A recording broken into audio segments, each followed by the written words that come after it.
back to World War Now, everybody. I'm your host, Conrad Franz, joined as always by Dmitry Kalyagan, coming at you here, being recorded Saturday, August 1st in the morning. The Third World War continues to rage on around the world. Of course, we are waiting with bated breath for Donald Trump to begin the next phase of the Iran war. At this point, it seems that the decision has been made to strike Iranian power centers, to strike Iranian energy, and to potentially put forces on the ground on the islands in the Persian Gulf. So we're going to be analyzing all of that, of course, here on World War Now through the lens of Orthodox Christian prophecy, rising multipolarity, and of course from the presupposition that the Third World War is already underway. So those of you that have already, been around the block, you know what we're doing here, but we've gotten a lot of new subscribers recently. So I want to make it clear to everyone what we are all about. And of course, if you enjoy this content, be sure to give us a like, whether you're listening on Substack, YouTube, X, or wherever else. And be sure to subscribe at worldwarnow.co. That is our home base. That's where you can get access to all of our Ether Hour content. And of course, all of the World War Now episodes the moment they get released. So check us out, support the show, get behind the paywall at worldwarnow.co to get access to all of our Ether Hour episodes, including our recent discussion this week with Christopher from the Holy Wisdom YouTube channel. Be sure to check that one out. It's going to be linked down below. We discuss in even more depth all of these prophecies that we discuss regularly on the show, how Erdogan may fall, what to look for there, as that is, of course, the next mark from the saints that has been prophesied to indicate the true descent into worldwide war and chaos. So thank you all so much for tuning in. A lot to discuss this week. The Great Replacement has escalated with the Camp of the Saints effectively playing out in real time in Ceunta and Melilla, the Spanish enclaves on the North African coast bordering Morocco. It appears that 60,000 plus immigrants, Africans, Moroccans from all over basically bum rushed the fences and swam around and entered by sea. So we're going to be discussing all of that, how it represents and truly shows the example with which the hybrid war that Israel engages against Europe in the West, and how Zog punishes European nations that go against it, in this case, Spain. So we're going to be discussing all of that. Of course, the imminent return to hot conflict in the Persian Gulf. Again, by the time you're listening to this, I would not be surprised if Donald Trump had already renewed the massive strikes. Apparently, he's been briefed on a major escalating 2 weeks of fighting that will play out apparently endlessly. There will be no, nighttime strikes and then a break during the day. This will be a continued, sustained operation. So we're going to be discussing all of that, the latest from Lebanon, the latest in Palestine, drone strikes on oil facilities and ships off the coast of Egypt. So a whole host of other really interesting things have gone on this week. And of course, Iran's retaliation undoubtedly will expedite and escalate the energy oil crisis. And you all know, as we've been discussing for the past few weeks, 6-7 weeks away now is the deadline for likely disaster, fuel shortages, economic distress because of the closure of the Strait of Hormuz, the Bab el-Mandeb, and these other straits. And of course, the energy crunch coming out of Russia, the energy crunch coming out of Saudi Arabia in the midst of the Houthi strikes on Saudi Aramco. So we're going to be discussing all of this and so much more. Really, really packed week. And again, we are on the brink. I don't think we are going back at this point. World War III is fully underway. And I would say by the end of this summer, at the latest, it's going to be pretty much undisputable for everyone else in the world. But I know that was a lot. Dmitry, how are you doing? Doing good, Conrad. You were exactly right to inform our listeners that it's another week of insane chaos around the world. Clearly, all over the waterways of the world, trading facilities are being impacted. There is this feeling in the air, and I think, people in Europe, people in the Middle East can definitely feel it, of an oncoming crisis, both in terms of fuel shortages as well as potential shortages of all kinds of goods related to livelihood, be it food, be it just materials used in everyday life. I think lifestyle choices will need to be adapted to the new realities of extreme shortages that are going to be influenced, unfortunately, by this onset of, again, a hot phase of the conflict. The Third World War is well and truly, I think, upon us, and the recent waves of, shall we say, cultural enrichment are just an additional flavor, which, again, we've discussed on many episodes preceding this one. However, I think this is almost like a new chapter, potentially, of something we will see on other front lines of this conflict, especially when refugees and real asylum seekers begin to pour out towards second and first world countries around the world, I think, in light of the coming issues from the Third World War, very sadly. But I think this is a reality the world is going to face very soon. Undoubtedly. And again, people know World War III has been going on since, we started the show. We were covering the destruction of the Nord Stream pipelines, the Russia-Ukraine conflict, and of course, tentative conflicts in the Middle East and a whole host of other things going on around the world. But now, of course, here we are almost 4 years later, and the Gaza conflict in Palestine everywhere is still ongoing. The invasion of Lebanon has occurred by Israel. The Iran war, the war basically has become a regional war across the entire region. Iraq, Kuwait, all of the Gulf states have been struck. The Russia-Ukraine war has expanded to where Russia's energy has been struck all around the world. So again, Metropolitan Neophytos of Morphu said that even in 2022, we'd already been in the Third World War for a few years at that point. What did Marshall McLuhan say? He said the Third World War is a guerrilla information war with no delineation between civilian and military participation. And of course, it isn't just these hot fronts like we just listed where people are dying, where bombs are being dropped, where air superiority is being vied over and troops are killing each other on the ground and whatnot, but this irregular warfare as well that we're seeing in Spain right now between the borders there with civilization and chaos with Europe and Africa, specifically in the enclave of Ceuta.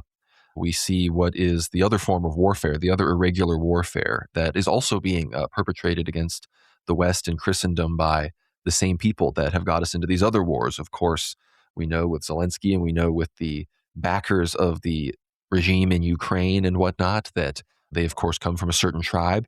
The situation in the Middle East, of course, we don't even need to explain that with the Jewish ethno-state having dragged America and the rest of the world into this conflict and will be effectively destroying the world economy and leading to this energy crunch.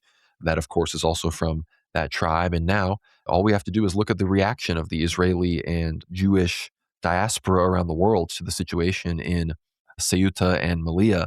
And we see that this is also a form of irregular warfare. This invasion by these migrants and by these Muslims was, I don't know about orchestrated per se, but was encouraged, and I actually would probably say orchestrated by the powers that are waging war against Iran right now. And of course, in response to this, and for those that don't know, 60,000 plus of these immigrants bum rushed Ceuta, swam around the borders and stormed the city. At this point, 57 plus of them have died in some capacity. I know there were several stabbings, attempted rapes, major assaults on the Spanish population, because then again, these are Spanish cities. They've been Spanish since the Reconquista, so hundreds of years before the state of Morocco, for example, existed.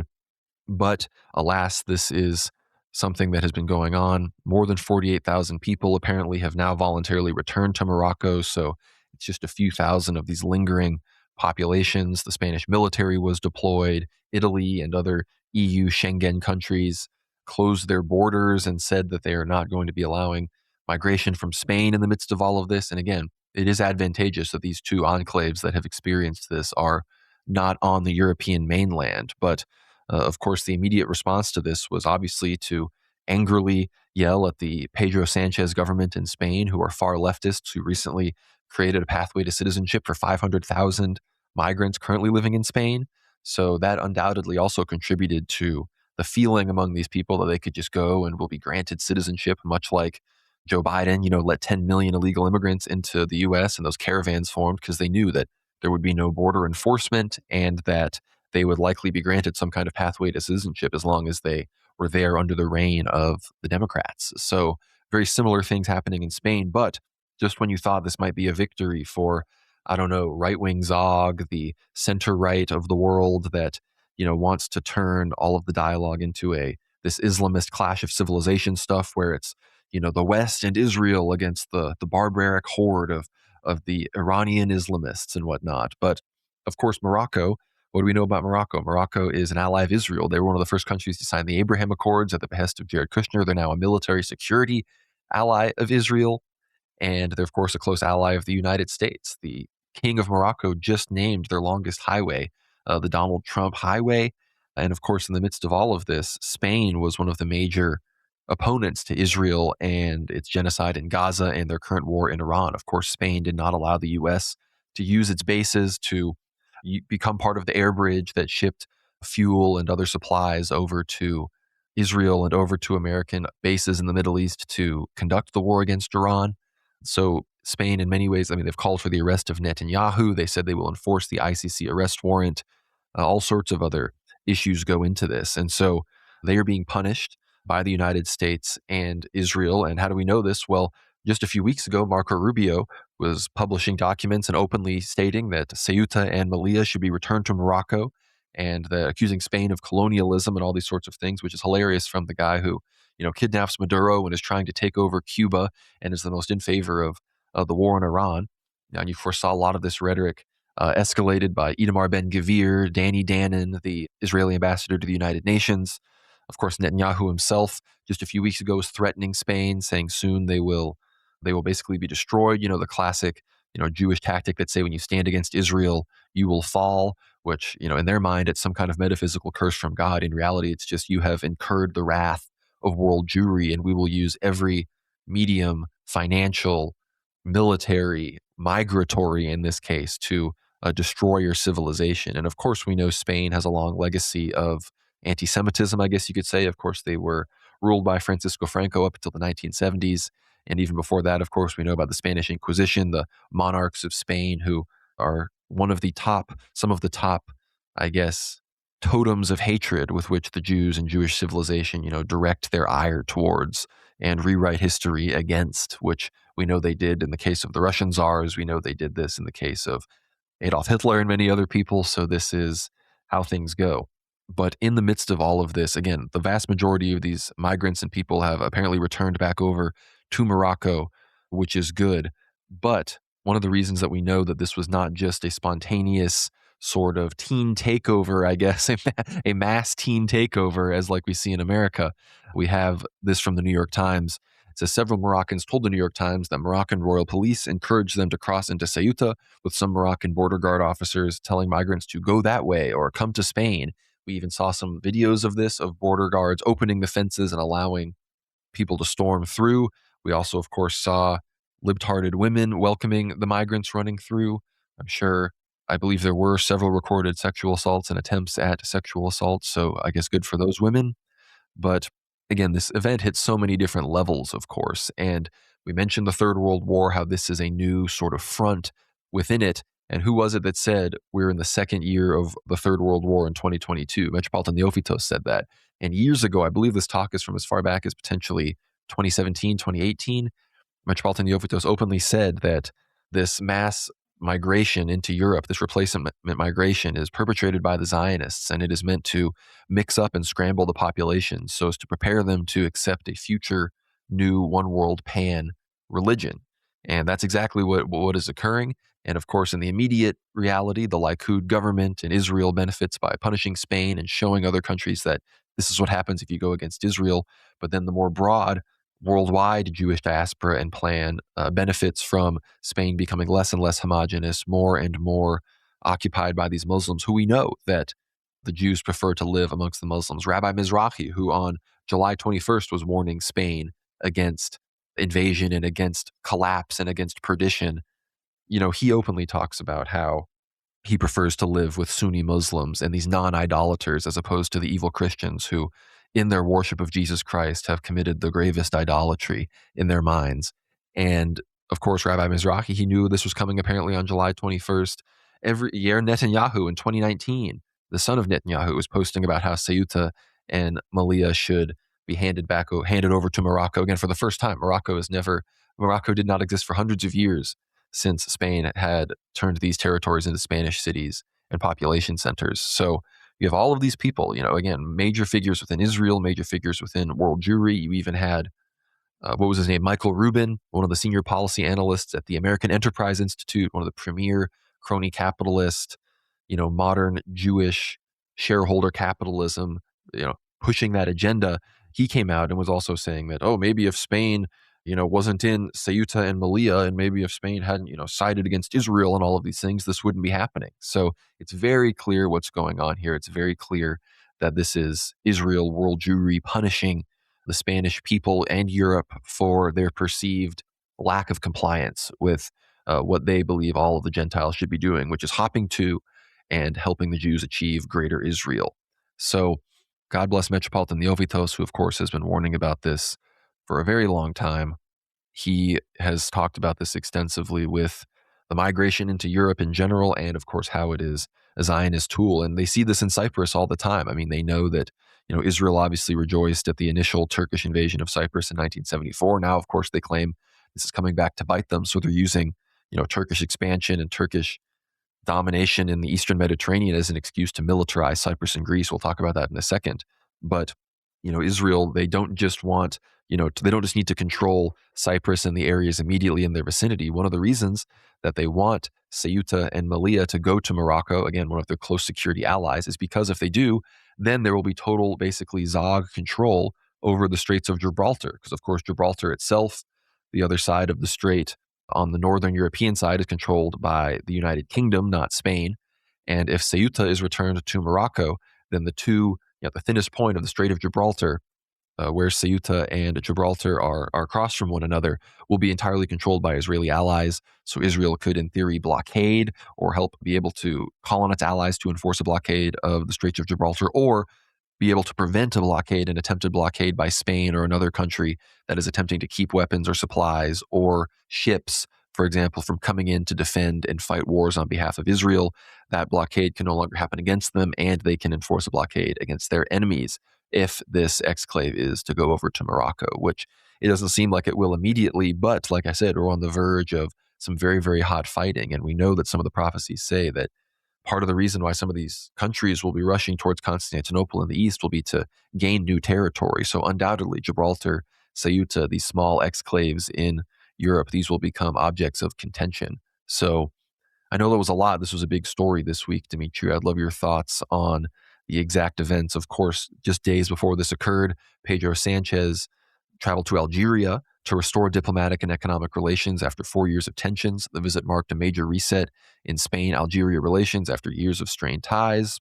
And again, Algeria, major enemy of Israel, very large North African Muslim country that, unlike Egypt, does not have a leader in power that was basically put in power for the express purpose of fighting the Muslim Brotherhood. Unlike Morocco, is not party to the Abraham Accords. And so Algeria now moving closer to Spain. This was not something that the Israelis wanted to see. Again, Spain, they have a military industrial complex. They produce things. They, again, not the most powerful in Europe or in the world, but still much more powerful than certain countries. And they would have the ability to arm a country like Algeria or other enemies of Israel. And when you pair that with Pedro Sanchez's recognition of Palestine, his pledge to arrest Netanyahu, this is just another reason why Israel and the United States, and again, all at the behest of specific Jewish puppet masters, I think orchestrated this little show of asymmetrical force, as it were, with this migratory episode into Ceunta and Melilla to send a message to Spain, to send a message to Europe, and to, I think, begin the process of reclaiming these areas for the Zog state of Morocco. It's been a really intense few days of just this story developing. Again, it's such a complex web of basically multifaceted interests aligning. And specifically, I would say for King Mohammed VI of Morocco and his particular dynasty, his aligning with Israel and the United States. I mean, his family, generally speaking, being very much blood and bone of those GCC states located in the Hijaz and the Arab Peninsula. Like, Morocco being so far distant, removed by distance, being in the Maghreb and Northwest Africa, really doesn't change the reality that this is basically a GCC state transplanted into the northwest of Africa. So let's not be mistaken. King Mohammed VI, I mean, he even claims to be a descendant of Muhammad himself through Muhammad's son-in-law and cousin Ali. So he is a Sayyid. He is even more than that. He's more similar to King Abdullah II of Jordan. He is very much like the Hashemite kings, a almost direct descendant of Muhammad through that particular Alawi lineage. And most likely, I think his claim is probably true because, his particular family was of incredible import in those North African Arab communities, especially with the Arab invasions of Spain. Of course, the establishment of the Cordoba Emirate, the Umayyad domination of Spain, again, what later required the Reconquista for the Spanish to, again, retake these lands. So it's very interesting how Morocco in and of itself, although it is, relatively speaking, it does somewhat paint itself as this Arab monarchy, it does still play somewhat to these anti-colonial aspirations. And this is one of the big sort of ideas that was thrown out. And you can see this all over the interwebs. You do see these Sunni Muslims, for example, promoting the idea of, well, the Melilla, Ceuta, these particular places, they do belong to the Arab Sunni Muslims. Like, this is just African Sunni Muslim land that needs to be taken back and needs to belong to King Mohammed VI of Morocco. Not even thinking about the greater geopolitical issues and the particular reasons as to why King Mohammed VI might be even making these major moves. And yes, we have to just acknowledge that moving truckloads of sub-Saharan Africans to the borders of Ceuta was not an accident. I mean, this was, as you said, Conrad, it was a movement of biological weaponry. Unfortunately, these particular asylum seekers were moved there intentionally, and this is perhaps one of the many, and look, Turkey has threatened to do the same with Greece before, and I think this is where we should draw this interesting line of analogy, is we will probably see this strategy used again in the near future. And Turkey has threatened to use Syrian and other refugees with its interaction with the European Union in the past. Potentially in the future, we will see releases, and Libya has also threatened to do the same. For example, we will see releases of further sub-Saharan refugees during times of crisis into Europe by these North African or even Middle Eastern states, and basically using asylum seekers as a weapon of disruption against perhaps neutral states or states which do not want to adhere to a certain status quo. But the really, again, curious thing to me as well is just the interesting alignment between, say, the left-wing Spanish government, because Spain at the moment, despite of course, it having a monarchy, unfortunately, is run by a left-wing government which more or less promotes, shall we say, cultural enrichment at a reasonable level. And the left-wing aspirations, however, within this party are also in support of the decolonization process and, again, for the apartheid in Palestine, in Israel, to end. So they are pro-Palestinian from a left-wing perspective. And Algeria as well. Obviously, Algeria receiving independence from France when France was ruled by President Charles de Gaulle. I remember receiving its independence for those same anti-colonial sort of reasons as a colony of the French Empire in the past. So it's really interesting how the left, in a way, this left-wing agenda at the moment more or less aligns with this anti-Israeli sentiment, in a way benefiting those, I guess, opponents of Israel in this particular case. But it's really curious how Israel does not mind aligning itself with a country like Morocco, ruled basically by an authoritarian king, as it has aligned itself with other monarchies in the GCC states or Jordan, for example. It does not care as to how authoritarian its allies can be. They can be democratic, they can be authoritarian, they can be absolute monarchies like in the Gulf states, as long as Israel gets its way. Notice how Machiavellian Israel really can be. In order just to preserve its own domination over the Palestinian people, to obviously preserve the ongoing genocide against the Palestinians and the current agenda, for that to continue going forward, Israel will literally ally itself with whomever. They are completely almost principleless. And the really unfortunate thing is Trump's entire posturing over the West Sahara issue, obviously counter-signaling Spain as this like left-wing haven, when in fact I think the only loser of this entire debacle is naturally the European white Spanish population, which is being now pressured, demoralized, and potentially was on the brink of being again assaulted in their homes, which go back hundreds of years. I mean, Ceuta was even a colony established first by the Phoenicians, and I believe in the early before Christ century was taken over by the Romans from the Phoenicians. So Europeans have lived in these lands in North Africa for such a long time, over 2,000 years at this point. And Trump, unfortunately, cheering on these particular escapades by the Moroccan government, it just shows you that really Trump, for all of his intents about, claiming the borders of Africa and the South African white farmer plight and all these other signals that he's been throwing out as being pro-white, I mean, this is all complete nonsense. In the end, we understand most of the moves by the MAGA Trump administration. We aren't even left-wing here. We just have to admit it. All of his moves are just as pragmatic as those of the Israeli government. And this is the really sad reality of it all. And it's not that we're pro Pedro Sanchez, the Prime Minister of Spain, or we'll say the multipolar government of Algeria, which supports, for example, decolonization and all the other, for example, goodness that comes with that and the enrichment potentially as a side effect. The reality is, at the moment, they're almost the only particular regimes or countries around that Mediterranean area which actually oppose hardcore Zionist genocidal Israel, and that needs to be commended, at least for the very least of, and as you said, Conrad, correctly put, even if the current government in Spain is shall we say, anti-Zionist and anti-Israeli, Spain has this very rich history of anti-Semitism, which again goes back multiple layers, even after, for example, Franco passed and Spain became a constitutional monarchy again. I believe it only recognized Israel in 1986. And shortly before, of course, it decriminalized homosexuality in 1979. And it was, I think, even the first Spanish prime minister, I think it was Adolfo Suarez, he said that we will only recognize Israel if there is a two-state solution. So even the first Spanish prime ministers after Franco, although they were centrists, maybe not as right-wing as we would have hoped, they always had this very pro-Palestinian position. So it is a Spanish political tradition, whether you're right-wing or center-left, or at least the centrist at the very least, to be pro-Palestinian. It goes back, and of course Franco was pro-Arab nationalist as well. So the fact that Spain, for example, stands up for the Palestinians, I think this has angered, unfortunately, the Trump administration. It also shows you, Conrad, how deeply ingrained, sadly, the higher-ups of American Republican conservative the establishment, at least in the United States, has become with the Zionist lobby. They are so well in tune that even if a white European country like Spain, which at the moment opposes the Zionists on this particular issue of, say, the Palestinian genocide, the US will openly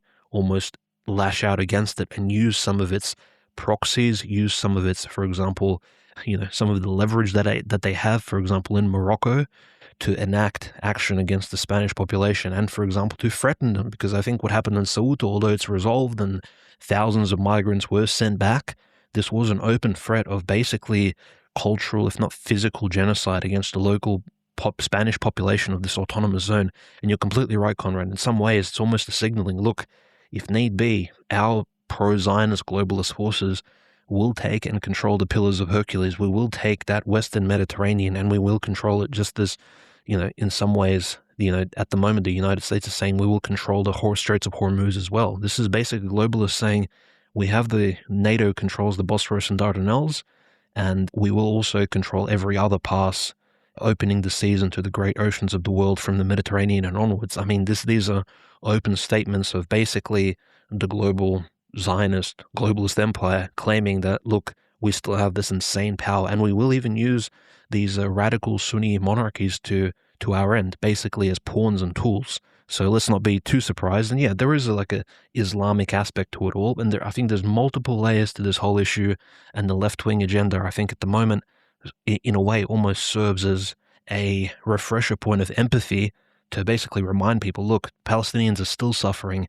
they're still being genocided in the West Bank and Gaza, and in fact, I can almost say Pedro Sanchez is almost like a positive, like a good character. Yes, his policies are completely insane, and yes, he is pro-gay marriage and all these other things, but in some ways, he's almost standing up to the one force which many other countries are too afraid to even lash out against. In Europe, many right-wing regimes are afraid to criticize Trump, Netanyahu. Even Vladimir Putin is somewhat afraid to even call out Netanyahu for his nonsense in recent years. So it really just shows you that in some ways the left wing is a little bit braver than even most conservative regimes in Europe are, and that's quite sad. Of course, it's true. And you mentioned all these different straits. I mean, yeah, look, they want to control the Straits of Gibraltar. Obviously, they're fighting right now for globalist control over the Strait of Hormuz. I mean, at one point, Israel literally occupied the Sinai Peninsula. They obviously are relatively close with Egypt now, so the Suez Canal is locked down. Like you mentioned, the Bosphorus and Dardanelles controlled by NATO. Straits of Malacca, Indonesia, America's securing air superiority over there. America's also re-securing its control over the Panama Canal. So again, the merchant, the literal happy merchant empire is making sure that all vital waterways and mercantile trade routes are under their control. And again, this irregular warfare, you talk about Morocco, Dmitry. Again, some people are talking about Morocco facing EU sanctions and restrictions and, again, restrictions from European markets and whatnot in response to this. And that would only be fair. I mean, Belarus and Lukashenko are sanctioned because Lukashenko has regularly, and Belarus have been known to shuttle these immigrants to the Belarusian-Polish border. Those immigrants then cross into Poland, and this is viewed as irregular warfare. But when the Russians do it and they're using this and Belarus does it, then it's, of course, it's an enemy and we're going to sanction Lukashenko. But will King Mohammed, will the king of Morocco face punishment for this? Will Moroccan ministers or any other authorities in Morocco or the Moroccan economy itself face any kind of sanction because of this? I highly doubt it, because Morocco is, of course, a close ally of Israel and the United States, and Israel and the United States, at the very least, are doing their best to maintain control of their of their smaller dog, that is Europe. And of course, Morocco had actually never recognized Spanish sovereignty over Ceuta and Melilla, for example. To this day, Rabat officially considers both cities to be Moroccan territory under Spanish administration. While Morocco has generally pursued its claims through diplomatic channels, the status of Ceuta and Melilla remain one of the most sensitive issues in Spain-Morocco relations. So again, the Moroccans want this territory, and it seems that the Jews of the world want them to have it. So I wouldn't be surprised if it comes into their possession very soon. But again, Pedro Sanchez, he's already, I believe, he can't run again. He's term limited or something like that, and there's going to be new elections, and undoubtedly there will likely be a right-wing turn in Spain, and so the Jews are obviously trying to get on top of this. The Vox party, at the very least, they could be the largest party in the coalition or a governing partner with the Populist People's Party of Spain, who, of course, I think are polling at the top. I'm not sure exactly, but Vox, they're one of these anti-migrant, nationalist, conservative parties, Yoram Hazoni types, which of course means they are hyper-philo-Semitic, pro-Israel. And of course, there have been a lot of right-wing street rallies in response to all of this. And thankfully, they have not been necessarily co-opted into Tommy Robinson style, counter-jihad, philo-Semitic Zionism, because the main speaker I saw was Isabel Peralta, who, I've known about her for years. She's basically just a Spanish, phalangist, they call her a neo-Nazi. She's banned from Germany. She gave a whole speech in this big protest once about the danger of the Jews. And she spoke in front of the Moroccan embassy. There were these big protests against the Moroccan embassy, all these, phalangist and Carlists and National Socialist flags being waved. And Isabel Peralta got up and gave a speech and then threw a Roman salute. So there's there's that. And so the idea that necessarily the backlash to this will be completely co-opted is definitely not true. Spanish people should voice their opinions. They should take to the streets. They should organize in nationalist ways. And if anything, they should organize in ways to prevent the inevitable right-wing governing takeover from being too philo-Semitic in this other kind of rightoid direction, like you see in, the Sweden Democrats in Sweden, and, Geert Wilders in Netherlands, and, frankly, Marine Le Pen and these other parties. Basically, every right-wing party besides the AFD, in my opinion, in Europe is compromised by Zog. So it's good to see, again, the Spanish nationalists in the streets. They're not afraid to throw the Roman salute. They, many of the people there, the older people, were alive and happy for the Franco years. So a lot of positive feelings, a lot of Catholic nationalists, a lot of those people that fought in the Spanish, Civil War. Not that many of them are alive now, but they had connections with White Russia and with eventual National Socialist Germany. So a lot of really, based coalitions ready to be formed from the, I guess, demographic pool of Spanish nationalism. So some of this is good to see, but alas, it is still the situation in Spain demographically and economically in general. It is not great. But of course, in the midst of all of this, Israel is not just waging asymmetric war against Albion, not just using the sons of Ham, or rather, Israelis, the sons of Shem, are using the sons of Ham against the sons of Japheth, the sons of Europe. Of course, the progenitors of the root races from the Bible understand what I'm talking about here. But unless you have anything else to say about Spain, Ceuta, or Melilla, the situation with all of these straits and the irregular migration, or even the domestic Spanish political situation, let me know, Dmitry, and then we got to move on to the Middle East. Yeah, no, of course, the Middle East is so closely related to what's happening, in fact, that the Mediterranean really just naturally flows into this problem that we're facing currently. That is, the Trump administration clearly just wants to exacerbate and push for the war. Again, most likely this recent meeting, and that happened this week, unfortunately, we did see literally a two-way meeting of Trump and basically two Jewish world leaders, both Prime Minister Netanyahu and President Zelensky, almost in the same shot, visiting the White House. I believe they even visited Donald J. Trump on the same day. Not sure if they were in the White House literally at the same time, but they were both in the Oval Office discussing some important politics. And I think most likely there was some talks about a coordinated, potentially strike. Not saying Ukraine is involved directly here. No doubt Ukraine is already supporting the GCC states, providing them with drones, selling them all kinds of technology, but no doubt there will be this joint strike both by Israel and by the US against Iran very, very soon in the near future. At least threats were made directly by Donald J. Trump, especially now. I would say this week has been the most diplomatically a sort of obsolete time period when really both sides have come to the conclusion, I think, Conrad, since the memorandum of misunderstanding that was, that people have allegedly tried to stick to in the Middle East and in the US. It's very clear that that memorandum was just a document that was, signed with much hope, and Pakistan tried to make it all happen, and Oman tried to contribute to it, and all the mediators put in time and effort, but that memorandum of understanding was only a temporary placeholder for possibly something great, possibly a preparation time for the US to bring in more interceptor missiles, to bring in more aviation to Diego Garcia, to the Fairford base in the UK, to rearm their massive bombers, and to potentially go on these long-range raids, which I think may commence. And again, this is somewhat speculative, but I think based on the news we received recently, there may be, again, a reestablishment of massive aerial strikes against Iranian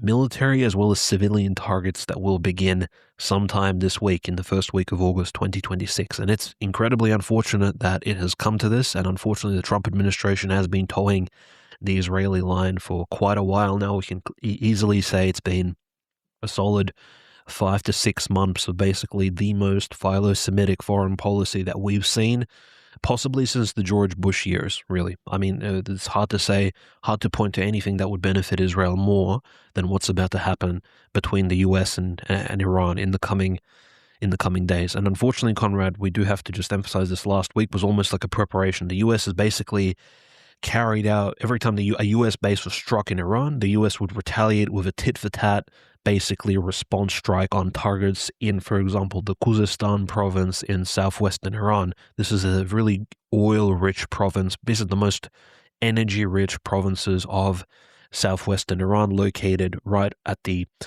end of the Persian Gulf, where Iran meets basically the eastern border of Iraq. This is the province that Saddam Hussein tried to invade at the beginning of the Iran-Iraq War. This is perhaps the soft underbelly of Iran, the juiciest part of Iran that if any Arab Gulf state would want to, of course, take and control a particular area of Iran in the near future, most likely would be like a Khuzestan province. Now, fortunately for Iran, most of the Kurds, those particular, I guess, the third party supported by Israel and the US, are located not near the Khuzestan province, but actually located in the northern regions of Iraq. So in fact, that particular region of Khuzestan is somewhat isolated from the Kurdish threat. So in fact, the Kurds, although they do threaten Iran and are constantly, of course, preparing, no doubt, for a ground invasion, and most likely they'll be used as cannon fodder, and there will be many thousands of Kurds killed by Iranian drones and the Iranian standing army, which is quite large, most likely well over 1 million troops at the moment are mobilized by Iran. This is not even counting the 300,000 IRGC servicemen who are incredibly elite and most likely preparing for a coming ground invasion from multiple angles, both by the US and by their allies, such as the Kurds.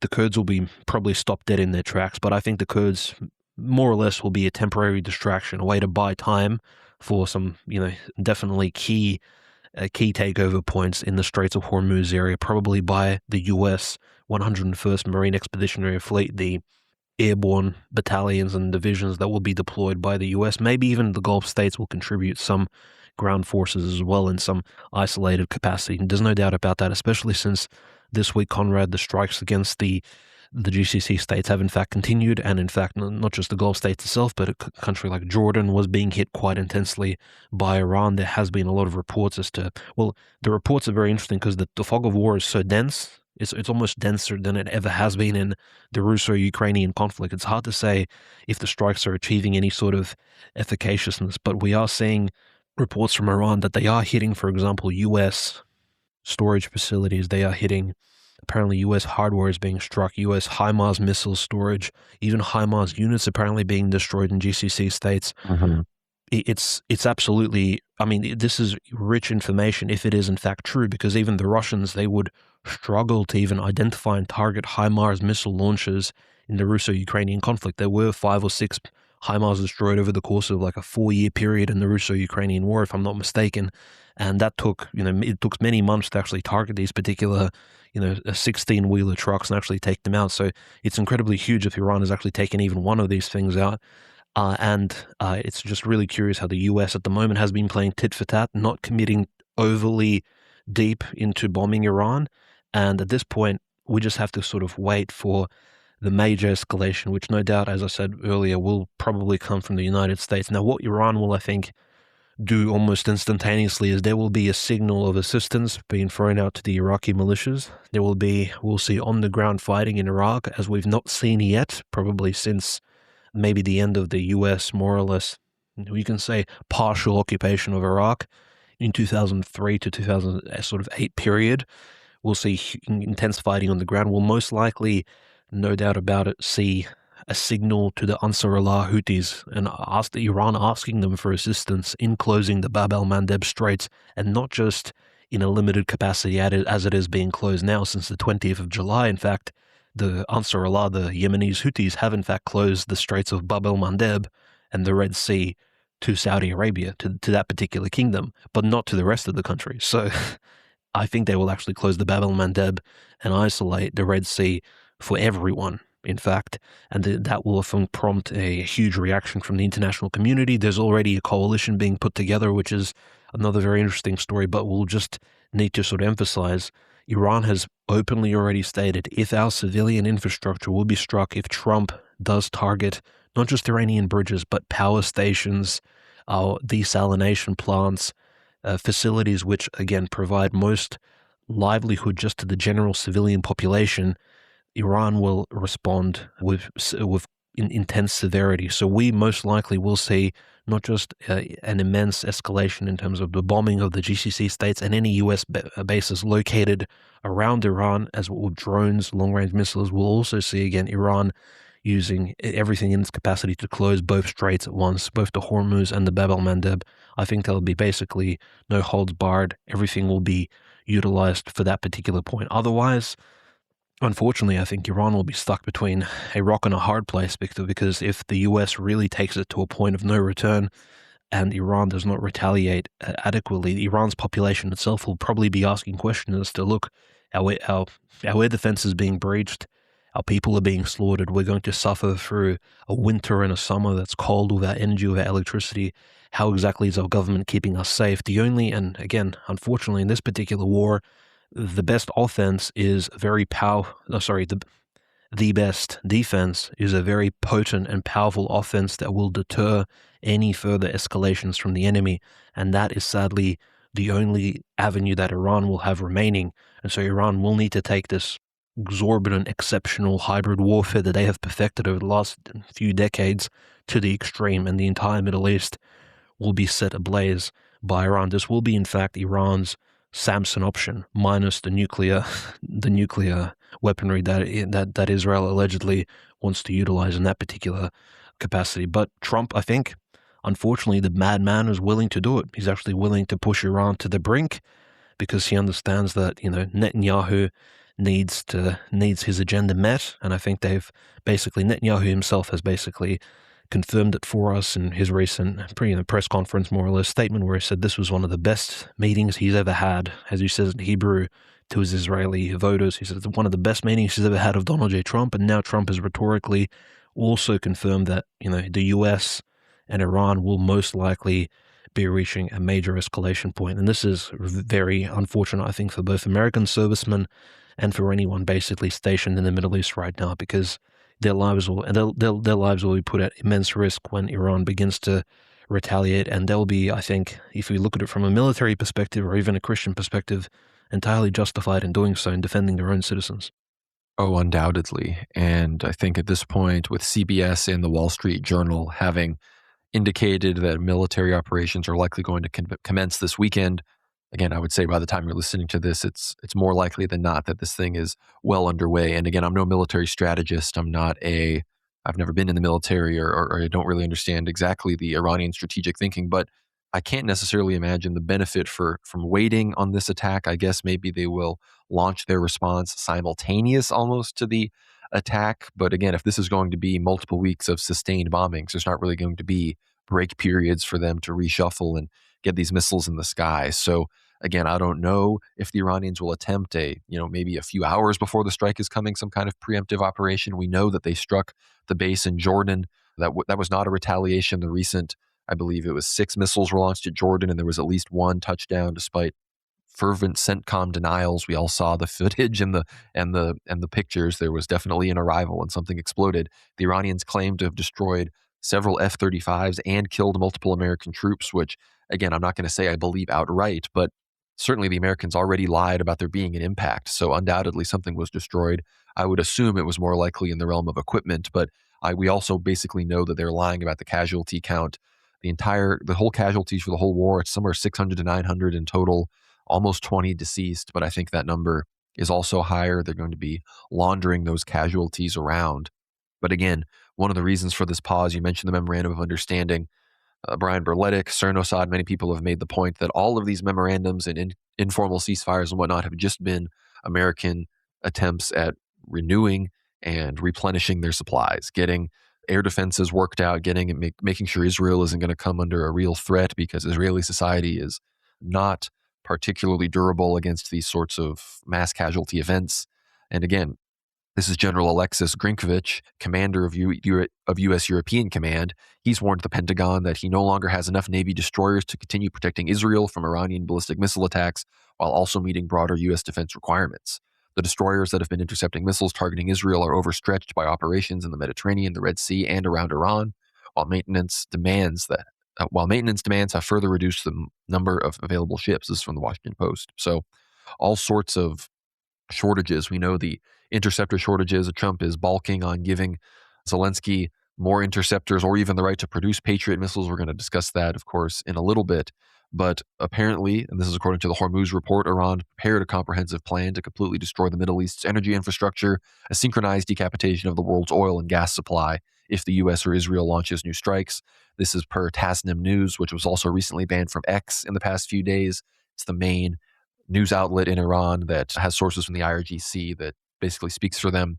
Apparently, the target lists for Iran include the Ghawar oil field in Saudi Arabia, which is 5% of the world's supply, as well as Abqaiq and Khorais, which are these refinement facilities near these other oil fields. Of course, the Abqaiq facility is currently disabled almost entirely because of Houthi Ansarallah strikes from Yemen. So we'll discuss that in a bit too. Apparently, in the UAE, they'll target the Zakum field and the Ruwais refinery. So that's 1 million barrels per day from those ones. From Qatar, they'll target the North Field and Ras Laffan, which accounts for 20% of the global liquid natural gas trade. In Kuwait, they'll target the Bergen Field, which is 2 million barrels per day. The Abqaiq and Khorais fields in Saudi Arabia, those are 7 million barrels per day of production. In Bahrain, they'll target the Sitra refinery and Al-Mihaj. And in Israel, the Leviathan and Tamar gas fields. A senior Iranian security official said, "We have prepared a comprehensive plan to respond to any potential American recklessness," recalling that during the 40-day war, Iran bombed Qatar's most important gas refinery, and Trump apologized on Truth Social. So again, the Iranians know what the West and America and the world economy fears, and they're putting the squeeze on. And again, the only way to restrain this is to restrain Israel. But now Israeli sources are claiming, "Oh, we have no plans to participate in this upcoming operation." Undoubtedly, that is undoubtedly untrue, because Netanyahu wouldn't have said what he said in that meeting, like you mentioned. But, and this is from CIG, we have to understand the Israeli approach here. The Israeli strategy was first and foremost based around the idea of drawing the U.S. into a protracted conflict with Iran. If you don't understand this, it's possible to make sense of this conflict. Israel is mid-tier military power in its region, and limited resources, manpower, and the constraints of geography preclude it from ever mounting a serious military challenge to Iran, which has 10 times its population, a large industrial base, and the most favorable geography imaginable for a defensive war. What the Israelis would like to do in a perfect world is turn Iran into another Syria or Libya. They'd like to see it destabilized, its infrastructure destroyed, and its polity broken into warring ethnic and sectarian enclaves. Regime change is not what they're looking for, because even a controllable comprador regime can be overthrown, bringing the plan back to square one. This is exceptionally likely in Iran. But this is an aspirational goal. Because the Israelis wield enormous influence over American politics, they have a unique opportunity. They can burn the political capital of an American president and effectively lease the U.S. military for free. They gain access to carrier strike groups, thousands of sophisticated send-off munitions, aircraft, drones, missile interceptors, and so on, and they're able to do it at minimal cost to themselves.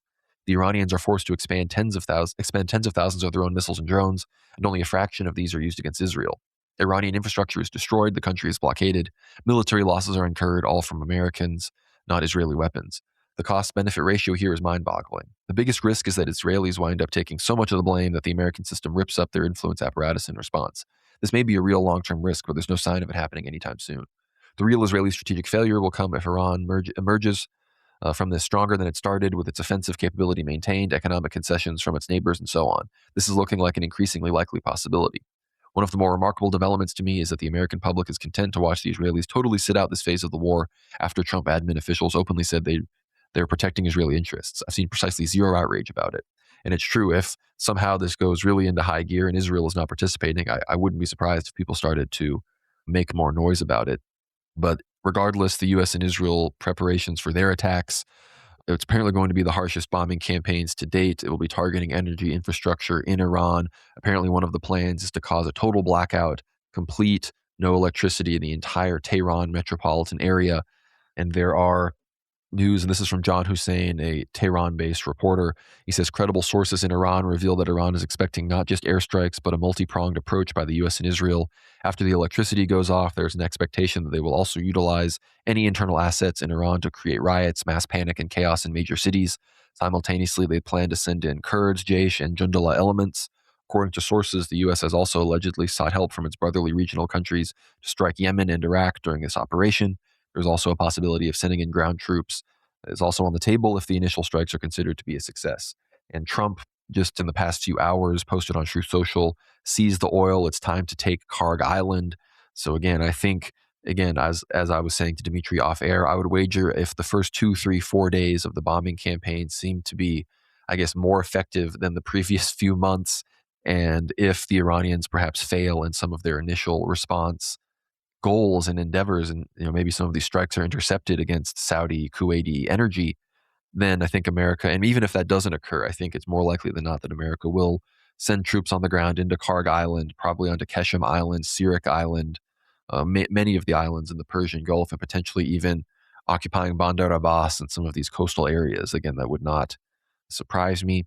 Again, the Israelis, they might say to the very end that they don't expect to engage in the war, but I don't see Trump renewing the biggest strikes ever without Israeli involvement. Trump has apparently been extremely exasperated. He apparently has thrown things around the room in the White House. He's erupting during meetings, screaming expletives at his top security officials. So again, there's not really a whole lot of, I think, unity right now. Obviously, the Pentagon, Dan Kane, Brad Cooper, these people are presenting Trump with these plans. They're also advising him apparently about the Patriot interceptor shortage and whatnot. But at the same time, maybe Trump is more willing than ever to engage in this military offensive without caring how many losses Israel incurs domestically. I don't think that's true. Obviously, Israel is going to be, I think, engaging in this with them.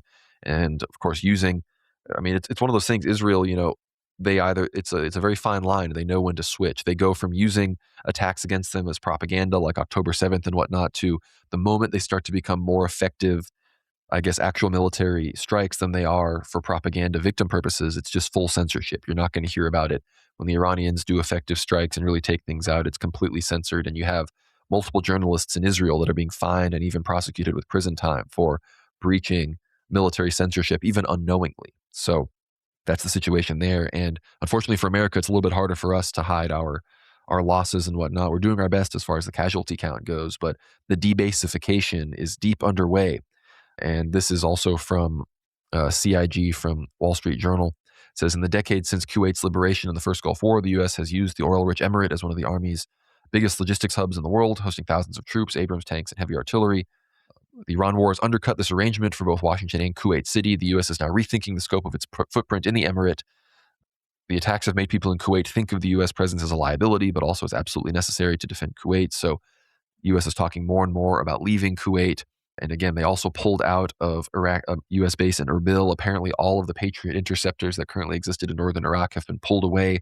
I don't know if there's any troop presence anymore, maybe a small contingency of maybe classified locals, but it seems that America has effectively entirely pulled out of Iraq. Of course, you didn't see the news talking about this. It should be a huge news story, but undoubtedly the domestic censorship machine here in the U.S. is making sure it doesn't get talked about. But America has now been debasified out of Iraq. They're being debasified out of Kuwait.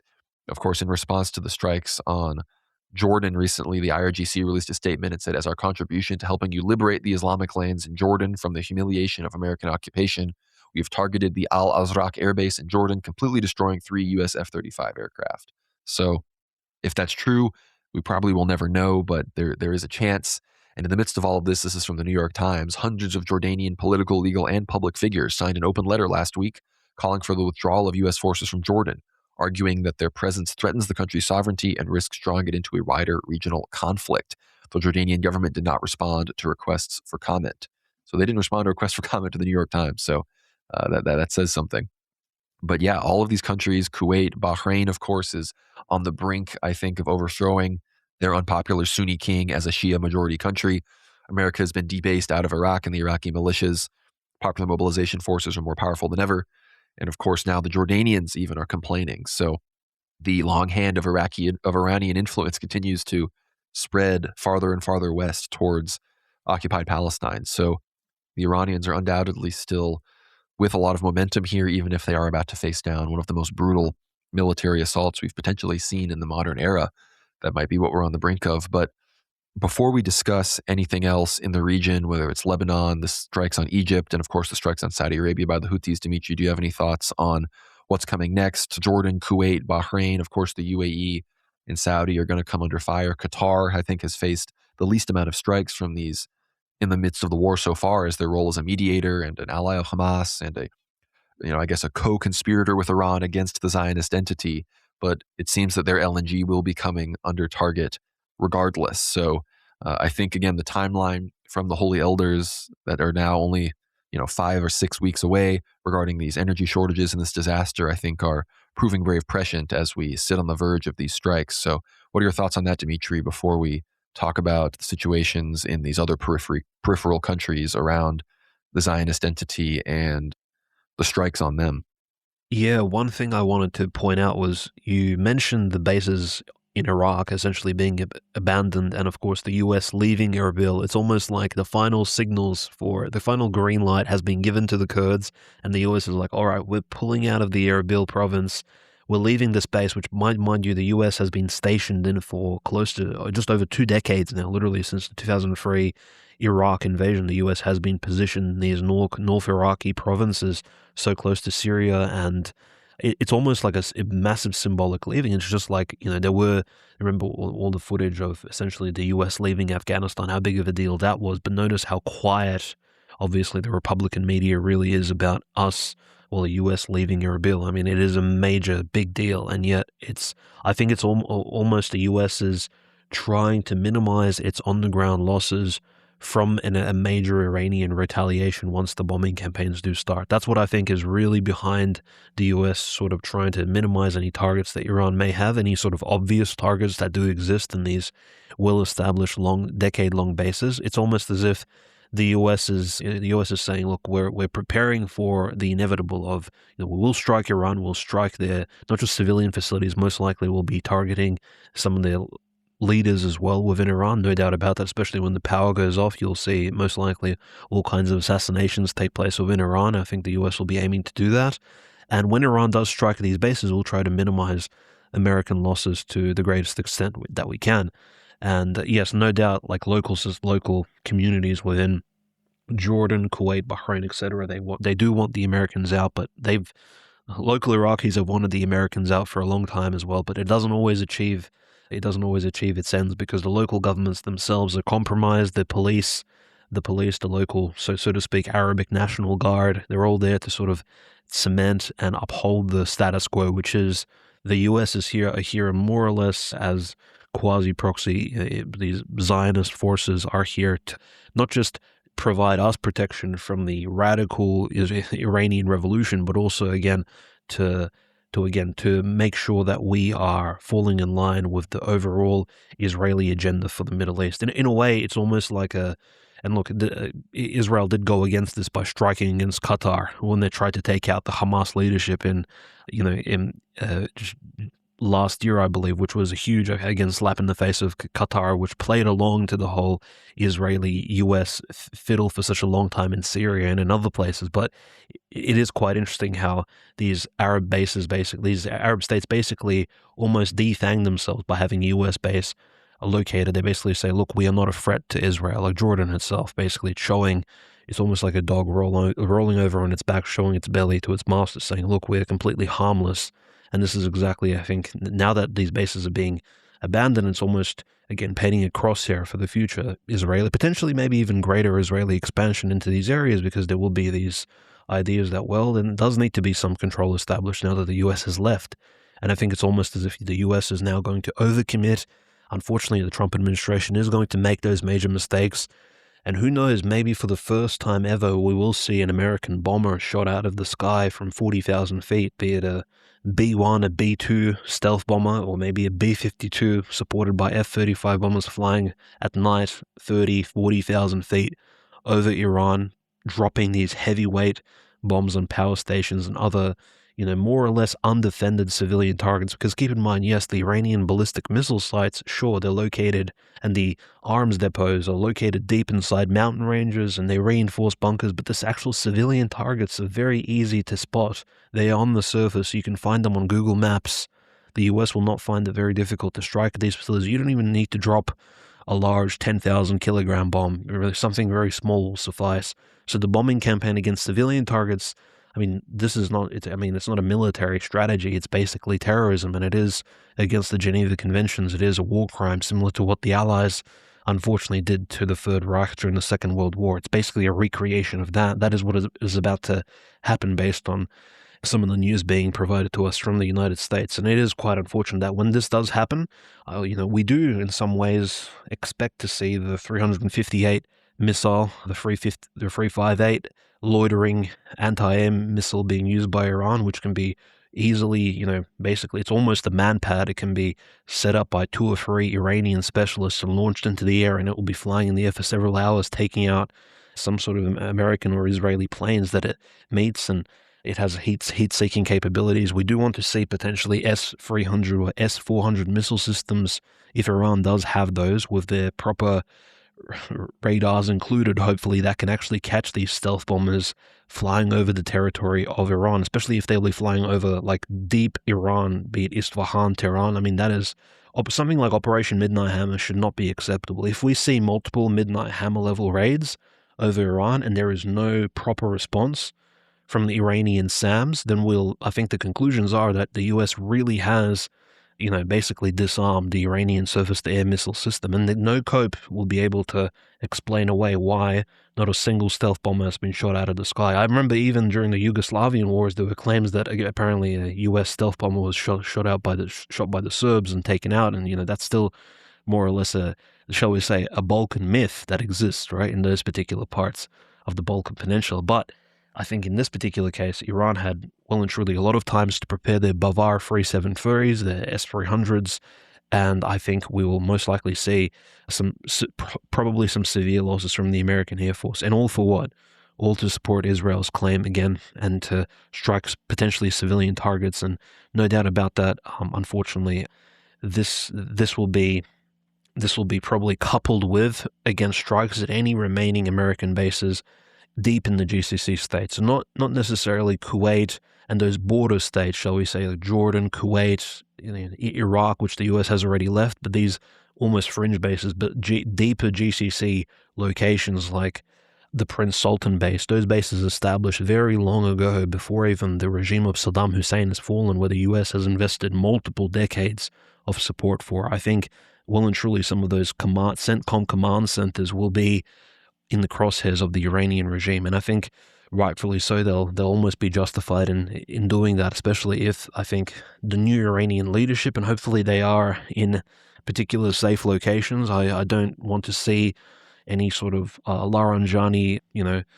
sort of expositions any further, but we haven't seen any assassinations really of any major figures since Laranjani's major death as a sort of strategic thinker behind Iranian defense and cooperation with Russia, for example, when he was assassinated on the 17th of March. Hopefully Iran does actually look after its top political thinkers, at least in this bombing go-around, because we understand the predatory strikes of Israel and America will be absolutely ferocious, no doubt about that. I think the limits of Trump's patience have been reached, and I think the fact that Iran has been standing up to him, not only does it show the resolve and the resilience, and frankly, it's admirable. We've not seen an underdog stand up to the United States of America to such an extent, and not just because America's, the American people, but basically mind-controlled, Zionist-controlled America at its full power potential in a very, very long time.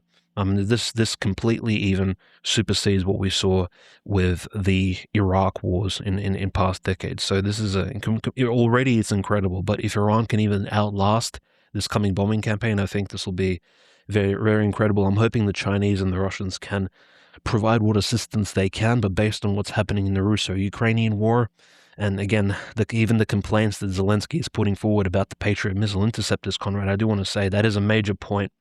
That actually shows you the fact that Zelensky is complaining about them.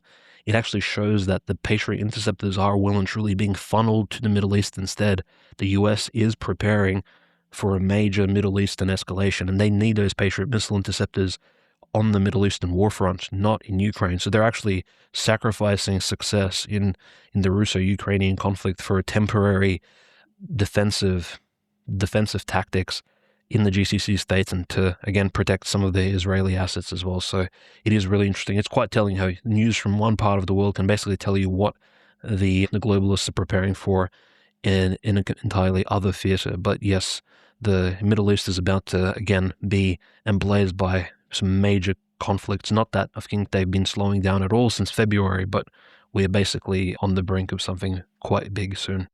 No, and I think probably right now the best evidence that we are on the brink, potentially the decision has already been made and it will be going down this weekend, is the U.S. State Department sent out a security alert to diplomatic personnel stating that a significant escalation with Iran could be expected in the near future. The alert was issued to all U.S. missions and diplomatic staff in the UAE, Qatar, Oman, Iraq, Jordan, Israel, Kuwait, Saudi Arabia, Bahrain, and Egypt.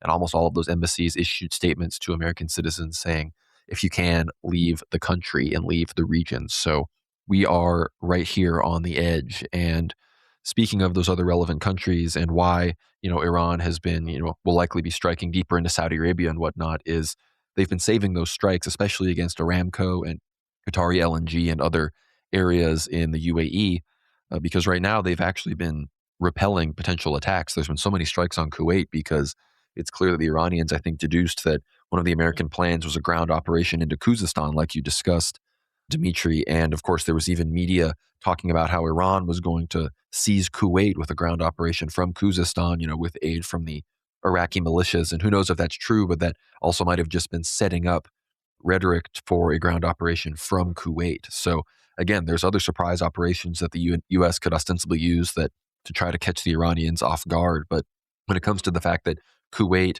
and Iran and Iraq seem to have been, especially when you specifically talking about Kurdistan, these two places seem to have been struck the most. It's because those two places are the most likely for potential ground operations to be launched against the Iranians. So now if that has been dealt with as a threat and they have contingencies in place, then when this goes down, then we'll start seeing the missiles really fly towards Saudi Arabia, the UAE, Qatar, and potentially, and this probably wouldn't be from Iran itself, but Egypt, because just this past week, this was one of the more interesting stories that sort of got slightly brushed under the rug, but Maritime Security Forward Ombre has confirmed that an unidentified drone struck a U.S.-owned floating regasification unit, FSRU, and a storage vessel docked at Egypt's Damietta port. Egypt's Ministry of Petroleum initially downplayed the incident, stating only that a fire had broken out at the port. However, it marks the first time Egypt has been attacked in this wider regional war. And I don't think many people necessarily saw this coming. I would assume that this came from Yemen and the Houthis, if I had to guess, communicating that not only is the Bab el-Mandeb under our control, but if we want, we can extend our blockade potentially as far north as the Suez Canal, of course, where ports in Egypt and other, Mediterranean powers regularly dock and regularly interface with Israel as well, of course, because Egypt has normalized relations, but they don't know. No one took credit for these strikes. Trump even acknowledged them. He said, I've been briefed on the attack on the vessel in Egypt. It's more of the same. He blames Iran. It's going to need straightening out. I do not believe the Iranians did this. I think it was either the Iraqis or the Houthis. And of course, this comes the same week that the Houthis struck Saudi oil infrastructure. The Saudis blamed this on Iraq. Everybody knows the Houthis took credit for it. The Houthis shut down the Aqaib oil production facility and other facilities, as well as continuing their blockade of Saudi energy through the Bab el-Mandeb Straits. They've cut a deal with the Chinese to allow Saudi ships that are destined for China to pass through, but most other ships are being turned away, either being forced to return to port or sail north through the Suez Canal, which, again, is clearly in the range of axis of resistance drone attacks. But in response to Saudi Arabia blaming Iraq and then participating in a pretty major day of bombing with the U.S., Saudi and U.S. forces bombed across Iraq, killing a few dozen Popular Mobilization Forces figures and I believe 5 IRGC commanders who were in Iraq coordinating axis of resistance operations with the Popular Mobilization Forces. But in response to these strikes, a spokesman for Iraqi Prime Minister Ali al-Zaidi told Ruda that there's no evidence a drone attack against Saudi oil infrastructure was launched from Iraqi territory, a claim that was used to justify major U.S.-Saudi strikes on Iraq. Sabah al-Numan said that despite the lack of evidence, Iraq was still looking into the claims. Despite the absence of any evidence or proof to substantiate the Saudi claims regarding drone attacks against its territories originating from Iraq, technical committees were nonetheless formed by the commander-in-chief of the armed forces to verify this matter, he said. The Iraqi National Security Council said on Wednesday that U.S.-Saudi strikes came as the Iraqi government was communicating with the concerned parties to verify and address Saudi Arabia's claims regarding the targeting of Saudi territories from Iraq. Iraqi Prime Minister Ali al-Zaidi, who recently visited Trump in Washington, canceled a planned trip to Saudi Arabia over the attacks. The attacks killed at least 20 members of the PMF, a coalition of mostly Shia militias, and 4 members of Iran's Islamic Revolutionary Guard Corps, who, according to Iranian media, were working as security guards in Karbala, a holy city for Shia Muslims, as pilgrims traveling there for the upcoming Arbaeen holiday. A report from Reuters on Thursday said that Saudi Arabia assessed that Yemen's Ansarallah, also known as the Houthis, attacked Saudi territory from Iraq, but there's been no verification of the claim. Ansarallah did take credit for the attacks, but the group gave no indication that the strikes were launched from Iraq, as its missiles and drones fired from Yemen can reach deep inside Saudi Arabia. Yeah, again, this is Saudi cope for not wanting to attack Yemen and then incur Houthi retaliations again, because the Houthis are clearly capable of just with a few missiles disabling entire Aramco facilities. Again, the Akaib petroleum processing facility is the largest in the world, and they say it won't get back online, assuming nothing else happens until mid to late August at the earliest. So that's the situation there. And in the midst of all of this, Ansarallah leader Abdul Malik al-Houthi, the leader of Yemen's Ansarallah, commonly known as the Houthis, said on Thursday that there were indications Saudi Arabia was planning a major escalation in Yemen as the war between the two sides has been reignited following the July 13th Saudi strikes on the Sana'a International Airport. We will work to establish the equation of siege with siege, especially since indicators reveal that the Saudis are heading toward comprehensive escalation, and we will seek God's help against him and confront his comprehensive escalation with comprehensive escalation, al-Houthi said. The Guardian also reported on Thursday, citing Yemeni sources, that Saudi Arabia was preparing for a major escalation against Ansarallah by sea and possibly by launching a ground offensive in central Yemen. Saudi Arabia is looking to launch a new Red Sea coalition to keep the Bab el-Mandeb Strait open, and the Saudi Defense Ministry announced that 14 countries backed the effort. The full coalition hasn't been released, but according to Saudi officials, it includes Kuwait, Qatar, Bahrain, Pakistan, Turkey, Egypt, and Jordan. Ansarallah imposed a blockade on Saudi ports following the Saudi strikes on the Sana'a airport, which was meant to prevent the landing of a plane that took off from Iran and was carrying members of a Yemeni delegation that attended the funeral of Ayatollah Ali Khamenei. Yemeni forces have also targeted oil infrastructure inside Saudi Arabia, and the Saudi military has launched additional strikes on Yemen. Escalations against Ansarallah are unlikely to achieve success since the group faced a brutal U.S.-backed Saudi-UAE war from 2015 to 2022, and multiple U.S. and Israeli bombing campaigns since then failed to achieve their goals. President Trump has suggested that the U.S. could restart bombing Yemen. Al-Houthi said in his comments on Thursday that the Yemeni people are among the most suffering and targeted peoples by the Saudi regime within the framework of the American scheme and in service of the Israeli enemy. So again, the Houthis proving once again they are the most ravenous and, I guess, durable of the IRGC axis of resistance allies. Specifically regarding the Saudis, al-Houthi said, Trump himself says Saudi Arabia is a milk cow. They milk him until his udder runs dry, and then they slaughter him. And I'd say that's a pretty good assessment. So before we talk about Palestine and Lebanon, Dmitry, I'd love your thoughts on these strikes on Egypt, who you think was behind that, what you think the strategy was, as well as, of course, the Yemen, Saudi Arabia front, because, of course, the blockade seems to be effective. The Houthis seem capable of striking targets accurately within the range that they have, and the Saudis seem afraid to respond. So where do you think this is headed? It's so interesting how Saudi Arabia essentially escalated this conflict with the Houthis somewhat even prematurely before the Houthi major involvement on the side of Iran, you would say. Like, I guess in this recent June-July escalation, it was Saudi Arabia that bullied the plane, it was all around the Ali Khamenei funeral, something really that had nothing to do with Yemenis escalation against the Kingdom of Saudi Arabia at all, and yet they chose to interfere in this particular debacle, and yet they've agitated the Houthis maybe even prior to when they should have done so at the behest of Israel or the United States. I mean, there was probably a time and a place from the perspective of the Zionist-backed bin Salman, but I think he's sort of shot his shot too early. And in fact, now what we're facing, again, this sort of prolonged Saudi Arabian blockade. Saudi Arabia is clearly planning some sort of retaliation against the Houthis.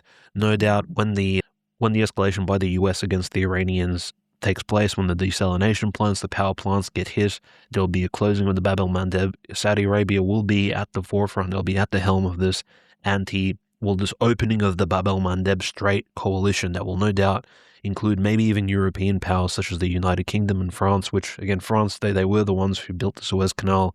This French Orientalists, and France and Britain were responsible for even opening up this particular connection between the Indian Ocean and the Mediterranean and the Atlantic, making this sort of strait even possible to be used. So perhaps we will even see, and look, I'm hypothetically here, not only Gulf states, these miniature Gulf state navies becoming involved in the Bab el-Mandeb coalition in the Gulf of Aden. We'll see this. Maybe, for example, just as the US will strike the Bandar Abbas, we'll see a siege of Al Hudaydah from the sea, right? They'll try to take the Yemenis towns on the coast to sort of prevent the Bab el-Mandeb from being seized for a long period of time. Or maybe the Houthis have some sort of mining capabilities similar to the Iranians. Who knows exactly what the Iranians have armed the Ansarallah Houthis with, what kind of technology. So potentially we'll even see the return maybe of the Prince of Wales or the Charles de Gaulle aircraft carriers to the theater as well from the Red Sea. That's if things get quite bad in terms of the world economy will be so negatively affected. It will only take perhaps a week for those two aircraft carriers to again make their ways at full speed towards these two theaters to at least secure the Gulf of Aden, the Red Sea, the Bab el-Mandeb from being reopened by the Houthis, if that threat is that intensely severe. And yes, you're right, Conrad. Look, if this particular drone, it could have been, I think maybe it was one of those long-range drones, very clearly those drones that fly thousands of kilometers. Who in fact shot it could have been fired by the Houthis.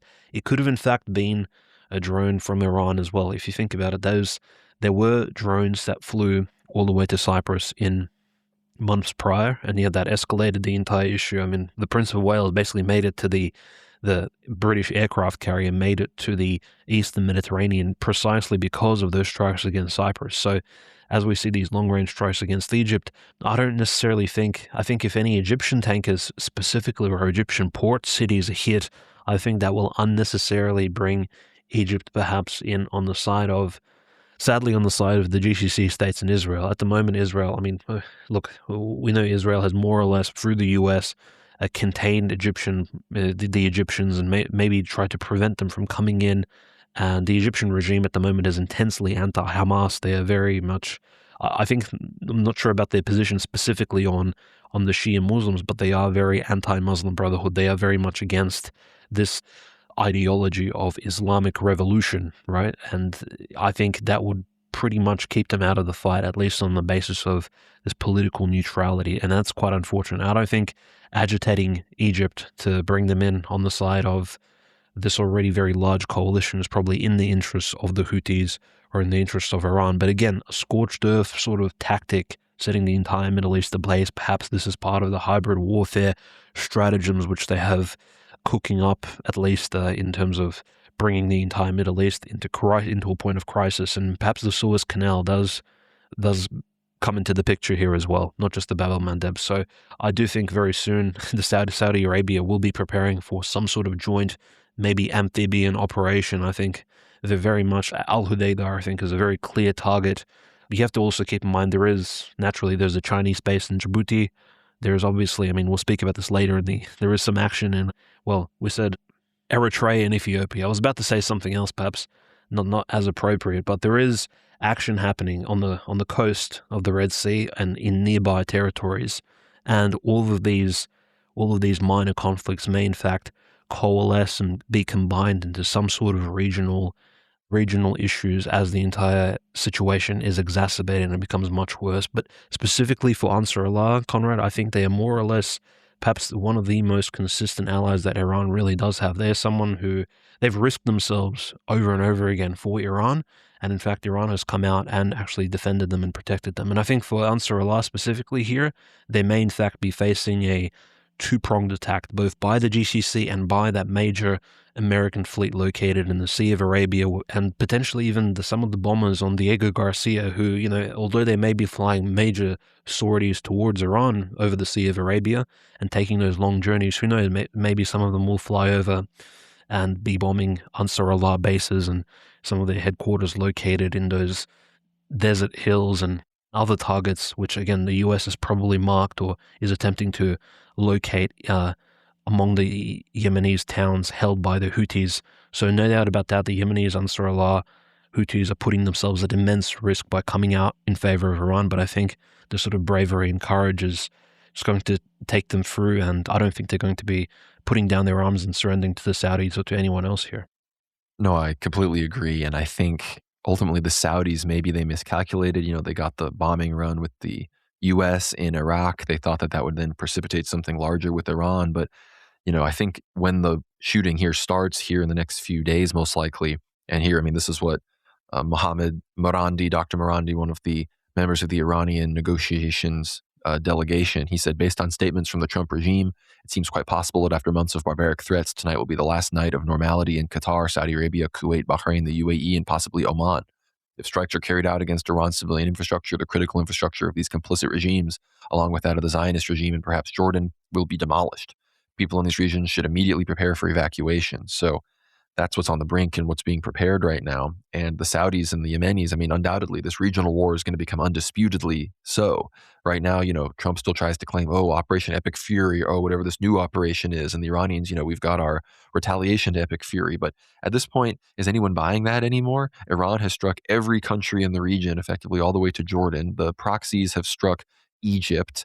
The Palestinian situation in Lebanon, all of that is still ongoing. America has struck Iraq and Iran. This is a regional war. It's already a regional war, and it will become clear to everybody when this next round of shooting starts, because the Saudis will likely start some incursion into Yemen. The Yemenis will be shooting back. Something might occur in Lebanon more so than it already is. And then, of course, everything going on in the Gulf will be chaotic, and Iraq will erupt, and the Kurds will be involved. And I mean, who knows? Azerbaijan's been awfully quiet, but this thing will blow up so much that they might become unavoidable. So I think, and this is an Israeli military official told the War Reporter that Israel has been informed by the U.S. that Washington will resume military operations against Iran, adding that the region is on the brink of a major escalation. So at this point, Dmitry and I are just sitting here on this recording waiting to get news cucked, but it is what it is. I think our predictions are going to prove very apt, but it's time to move on to these other regions, specifically Palestine. And of course, on Thursday, apparently Al Jazeera received a copy of the plan for disarmament of Hamas in Gaza, which Trump called a monumental step towards peace and security. Al Jazeera received a copy. It stipulates that the precise disarmament roadmap must be prepared within 14 days, with possible extensions subject to the approval of an international verification body and the agreement of all parties. These negotiations were difficult and hard, and we tried our best to reach the best possible formula that was achievable, says Ghazi Hamad, a member of Hamas's negotiating delegation. However, Hamad said that Hamas would not implement any part of the agreement if Israeli forces failed to fulfill their obligations. The official said disarmament depended on Israel's withdrawal from Gaza and progress on reconstruction in the Palestinian territory. Of course, Israel responded, said this was unacceptable to them. They said they didn't feel like they had been consulted on this, yada, yada. So that is basically dead in the water. Trump framed the agreement as a success for the Board of Peace, the body established to oversee Gaza's governance. This agreement is a critical step towards Gaza finally being governed by a new Palestinian government that will work closely with the Board of Peace to help the Palestinian people, Trump wrote on his Truth Social platform on Thursday. At the same time, Israel will have the security it deserves, with Gaza no longer used as a base for terror attacks. A copy of the agreement obtained by Al Jazeera says the disarmament process will begin with the entry of a national committee and the International Stabilization Force to Gaza. The national committee will then oversee the inventory and storage process, with the International Verification Committee observing and the Palestinian factions participating. The disarmament process is also tied to the gradual withdrawal of Israeli forces from Gaza. It also adds that no weapons should be handed over to Israel or any non-Palestinian body, and that the National Committee be the sole force holding on to the weapons in Gaza. A board of peace official confirmed to Al Jazeera that Hamas and other armed factions would hand over their weapons to a national committee set to administer Gaza.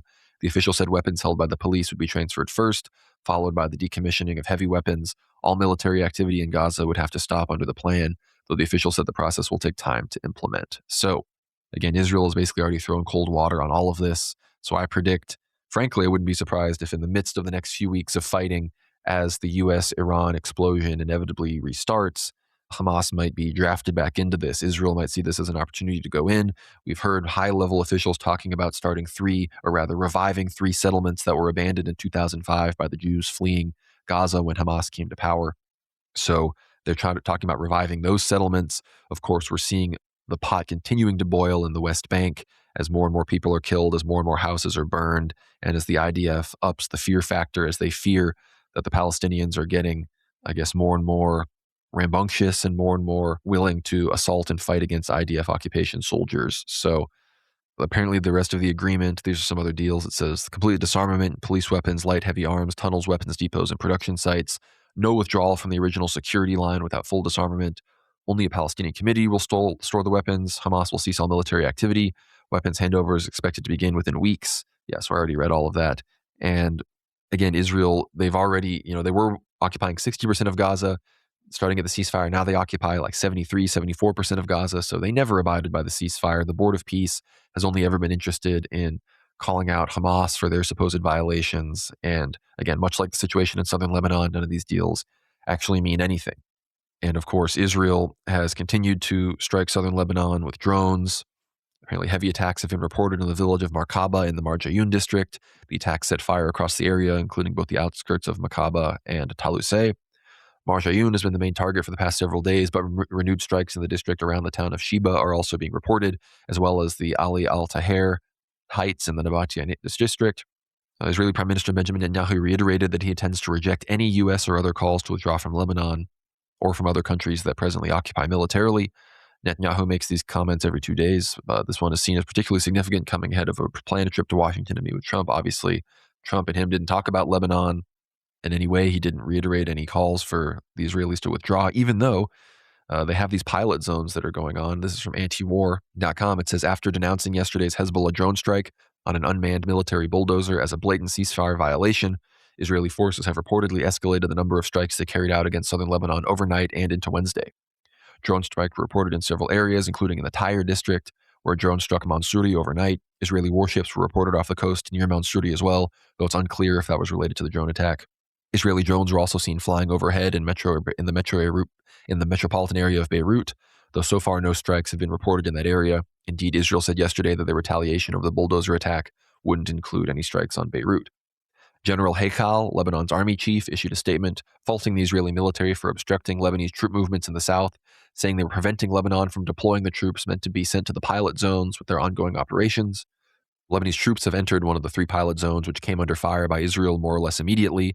While civilians have been allowed to trickle back into that particular pilot zone, the amount of devastation in that area and the rest of the south means that getting back to any sort of normalcy is going to be a long-term effort. Lebanese President Joseph Aoun, for his part, was in Turkey meeting with officials and is courting Turkish support for the post-war recovery. In the as yet uncertain event that the war actually ends anytime soon, while that may be putting the cart before the horse, since Israel shows no sign of intending to end the occupation, it makes sense in that Turkey has been heavily supporting Syria since the Assad government's ouster, and Turkey clearly has designs on increasing their regional influence. That's a double-edged sword, however, as Israel's officials have already been positioning Turkey as the new Iran, and Lebanon having any support from them is just going to add fuel to Israel's military hostility, which has already culminated in the occupation of a broad swath of southern Lebanon, with no timetable for a pullout. As is often the case, Lebanon is in a very difficult position here. And while all this is going on, Israeli forces also launched new artillery strikes against the Quneitra governorate in southwestern Syria today, with strikes reported near the town of Tal al-Amar al-Sharqi, though there were no casualties confirmed. According to the Syrian Observatory for Human Rights, this marks 53 distinct Israeli attacks on southwest Syria so far in 2026. This includes 4 airstrikes and 49 attacks by ground forces. Overall, 5 people have been killed. Israel's recent operations have been almost exclusively in the Quneitra governorate, in the far western part of the Dara governorate.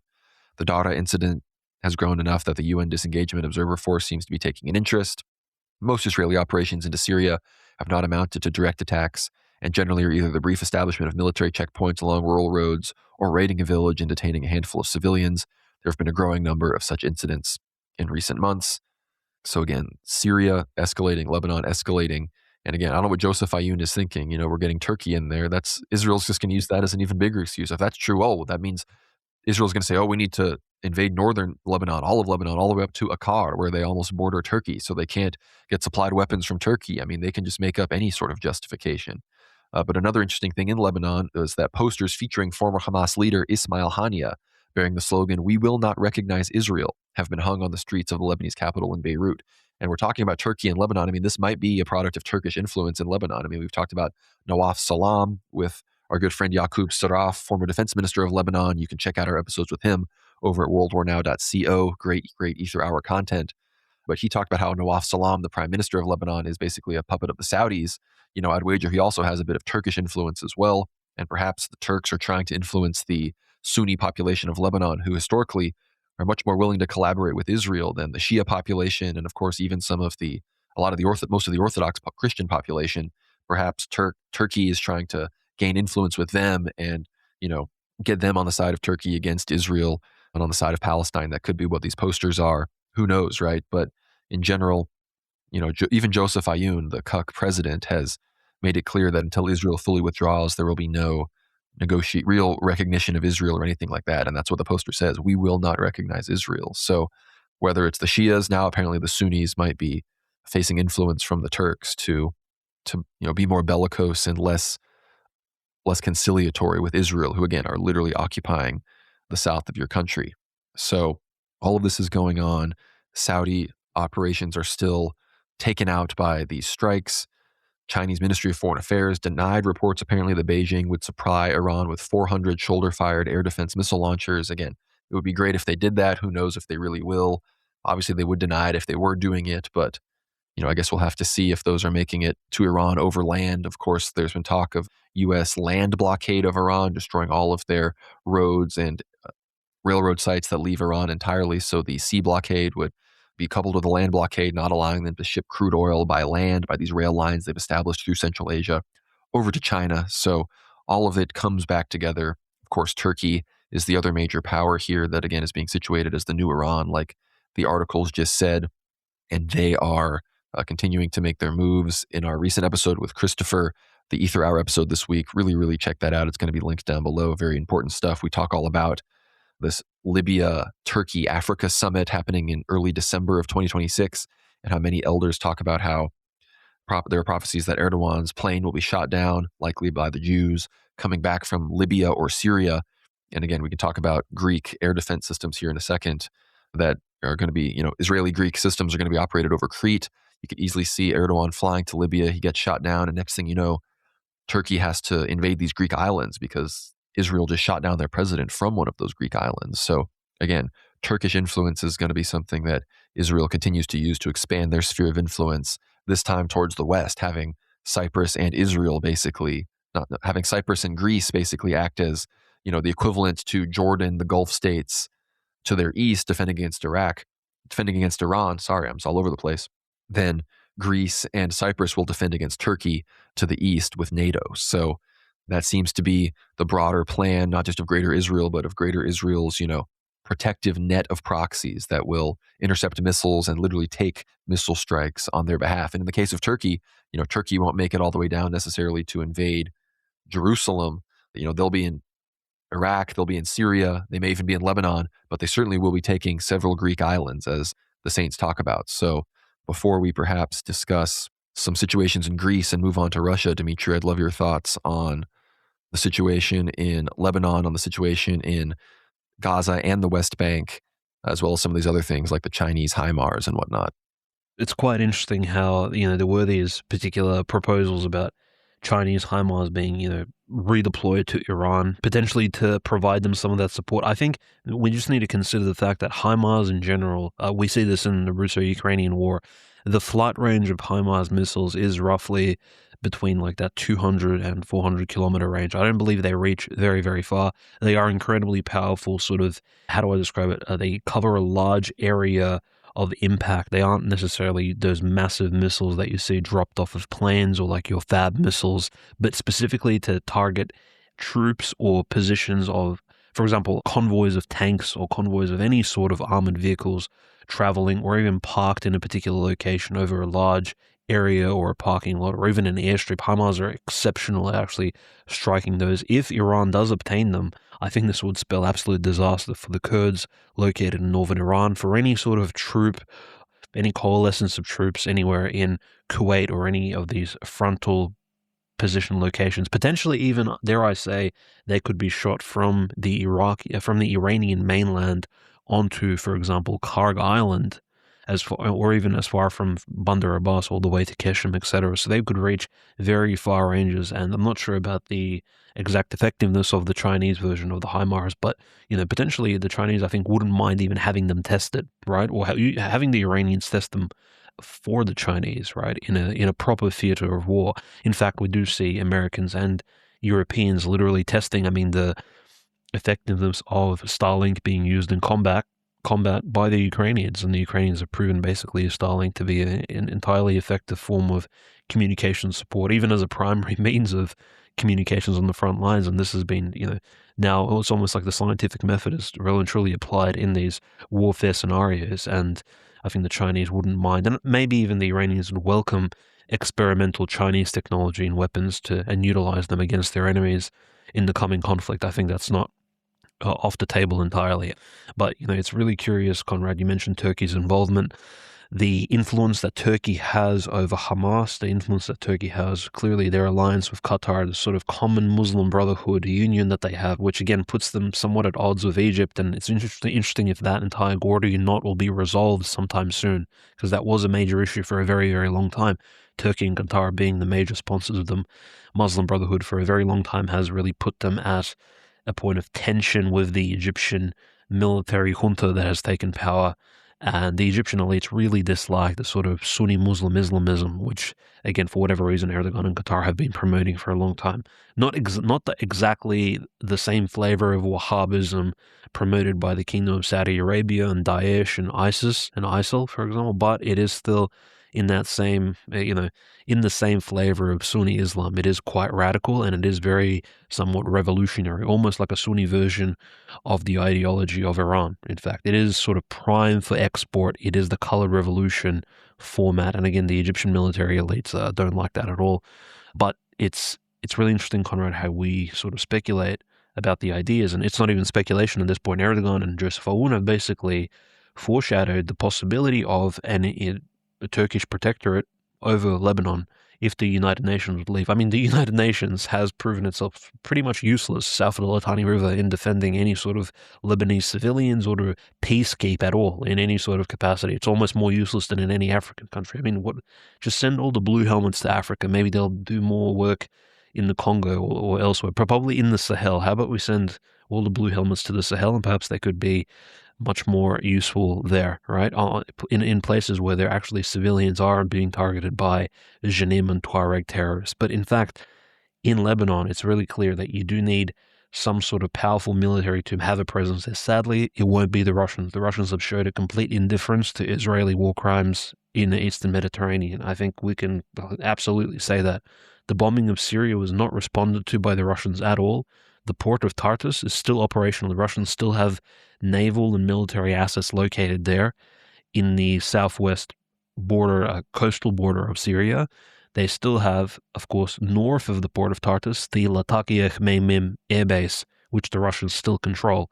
Not sure exactly the number of aerial assets the Russians have in that major military airport. Most likely they have a few MiG or Sukhoi planes at best, perhaps some military helicopters, but certainly a lot of the assets have been returned back to the motherland, where they are obviously more useful in the current very, very hot war against the Ukrainians and all of NATO backing the Ukraine, right? That's where all the hardware is needed. And in fact, the Syrian war has ended, so in fact the Russian Air Force is not needed anymore in Syria. But it's really interesting if the Turks, alongside their obviously Turkey-supported Syrians, do move south into Lebanon as peacekeepers, they will need to be, again, situated around some of these Alawite and Shia Muslim and Christian areas surrounding Latakia, Khmeimim, and Tartus. We will see Turkish troops literally adjacent to Russian bases.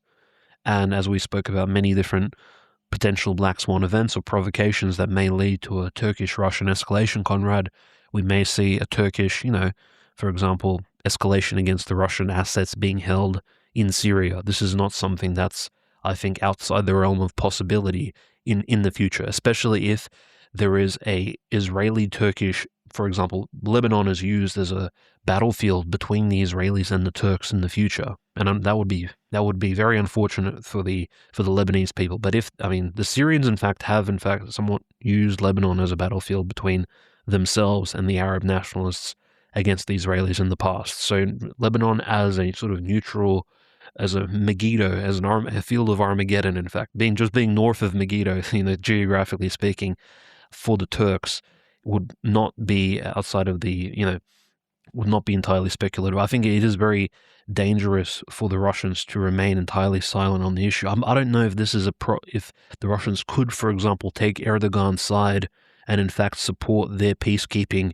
operations in Lebanon, or perhaps maybe that would lessen the blow of a potential coming conflict between the Turkish state and the Russian Federation in the future. Maybe it could even pull Turkey away from that NATO coalition, which it has been in for such a long time, and that sort of friendship that has been built upon, and unfortunately has exacerbated the Ukrainian situation. I'm not sure if the Russians have already tried that, or if they've given up entirely on trying to make these long-term relations with the Turks work. And I think at this point, the Russians have more or less come to the conclusion that they have to be somewhat friendly and neutral of the Turks in questions of energy, gas and oil, and nuclear technology, but in the military sense, the Turks will always be their enemies. And sadly, I'm just not quite sure what the Russian perspective is on all of this, but the Russians have not made a peep or a squeak or a sound when it comes to Israeli aggression in Lebanon. And that is quite sad, because eventually, Conrad, just as the Russians will need to pass through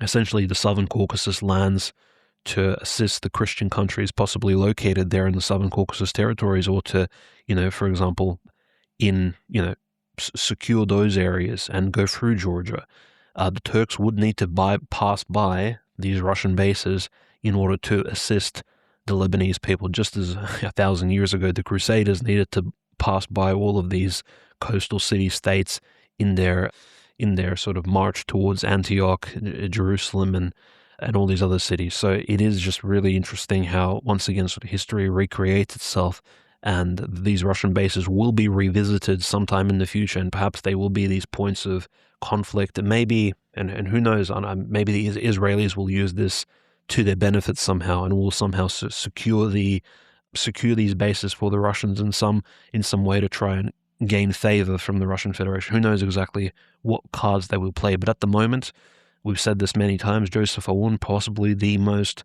cucked president in the entire world, maybe second only to Vučić in Serbia, but he's in this position where he has to seek favors basically from anyone, from Donald J. Trump, from Erdogan. I think he's the only person he really will not meet with personally to try and discuss their differences and to beg for actual, I suppose, liberation of the territory south of the Litani River is Prime Minister Netanyahu himself. I think he cannot bring himself to, because there would be absolute riots on the streets in Lebanon if he was to ever actually personally meet with Netanyahu and ask him to leave. Netanyahu obviously will not listen to him, but at the moment, Conrad, you do see this basically almost major escalation in the Lebanese theater, as has been happening for the last 6 weeks. It's weekly death toll being incurred by the Lebanese people since the signing, even before the signing of the Memorandum of Understanding on the 17th of June in Versailles, has been essentially continuing, and the foot has been on the gas this entire time. Almost as if the whole Versailles thing, the whole Memorandum of Understanding, the point one referring to Lebanon was a complete lie. And this just shows you how entirely fictional a lot of these international agreements really are in reality. When it was signed, Lebanon was expressly mentioned in the Memorandum of Understanding, and even France, Emmanuel Macron was even there, and yet there's zero, and Lebanon was a former French territory, and there's zero concern about it actually being upheld and upkept. Nothing can really, I think, deter the Israelis from trying to achieve their goals, and certainly America isn't one of those countries. Perhaps, sadly, dare I say, Erdogan's Turkey might be the only nation state in the vicinity that may actually cause some sort of impact upon the upon this aggressive Israeli decision making. If it isn't Hezbollah that stops the Israelis, perhaps it will be Turkey, but we'll have to wait and see exactly how all of this plays out. Undoubtedly. And I think the Turkish situation, again, what's Iran? A country of almost 100 million people strong, old civilization. Same with Turkey, 85 plus million people, strong civic identity. They control vital waterways. They span, multiple continents. Iran stretches from, more the West Asia all the way over to closer to the Far East and Central Asia, whereas Turkey, enters into the Middle East and Asia and has, hundreds of square kilometers occupied on the other side of the straits in Europe itself. So there's a reason why these countries are so critical when it comes to geopolitics, and there's a reason why Israel's location at the center of the world island is bringing them into conflict with these major civilizational players. And of course, St. Paisios, he prophesied one of the final signs before the war. He said, when we see Greece taking its embassy from Turkey and Turkey taking its embassy from Greece, then we should say, by the embassies of the Theotokos, Savior, save us. So another sign to watch out for is the embassy situation. Undoubtedly, if Turkey invades Greek islands, or even if Erdogan is shot down and the source is from one of these Greek islands, or even something half of that egregious, would easily lead to the pulling out of embassies and all sorts of citations and treaty violations and whatnot, these other sorts of things.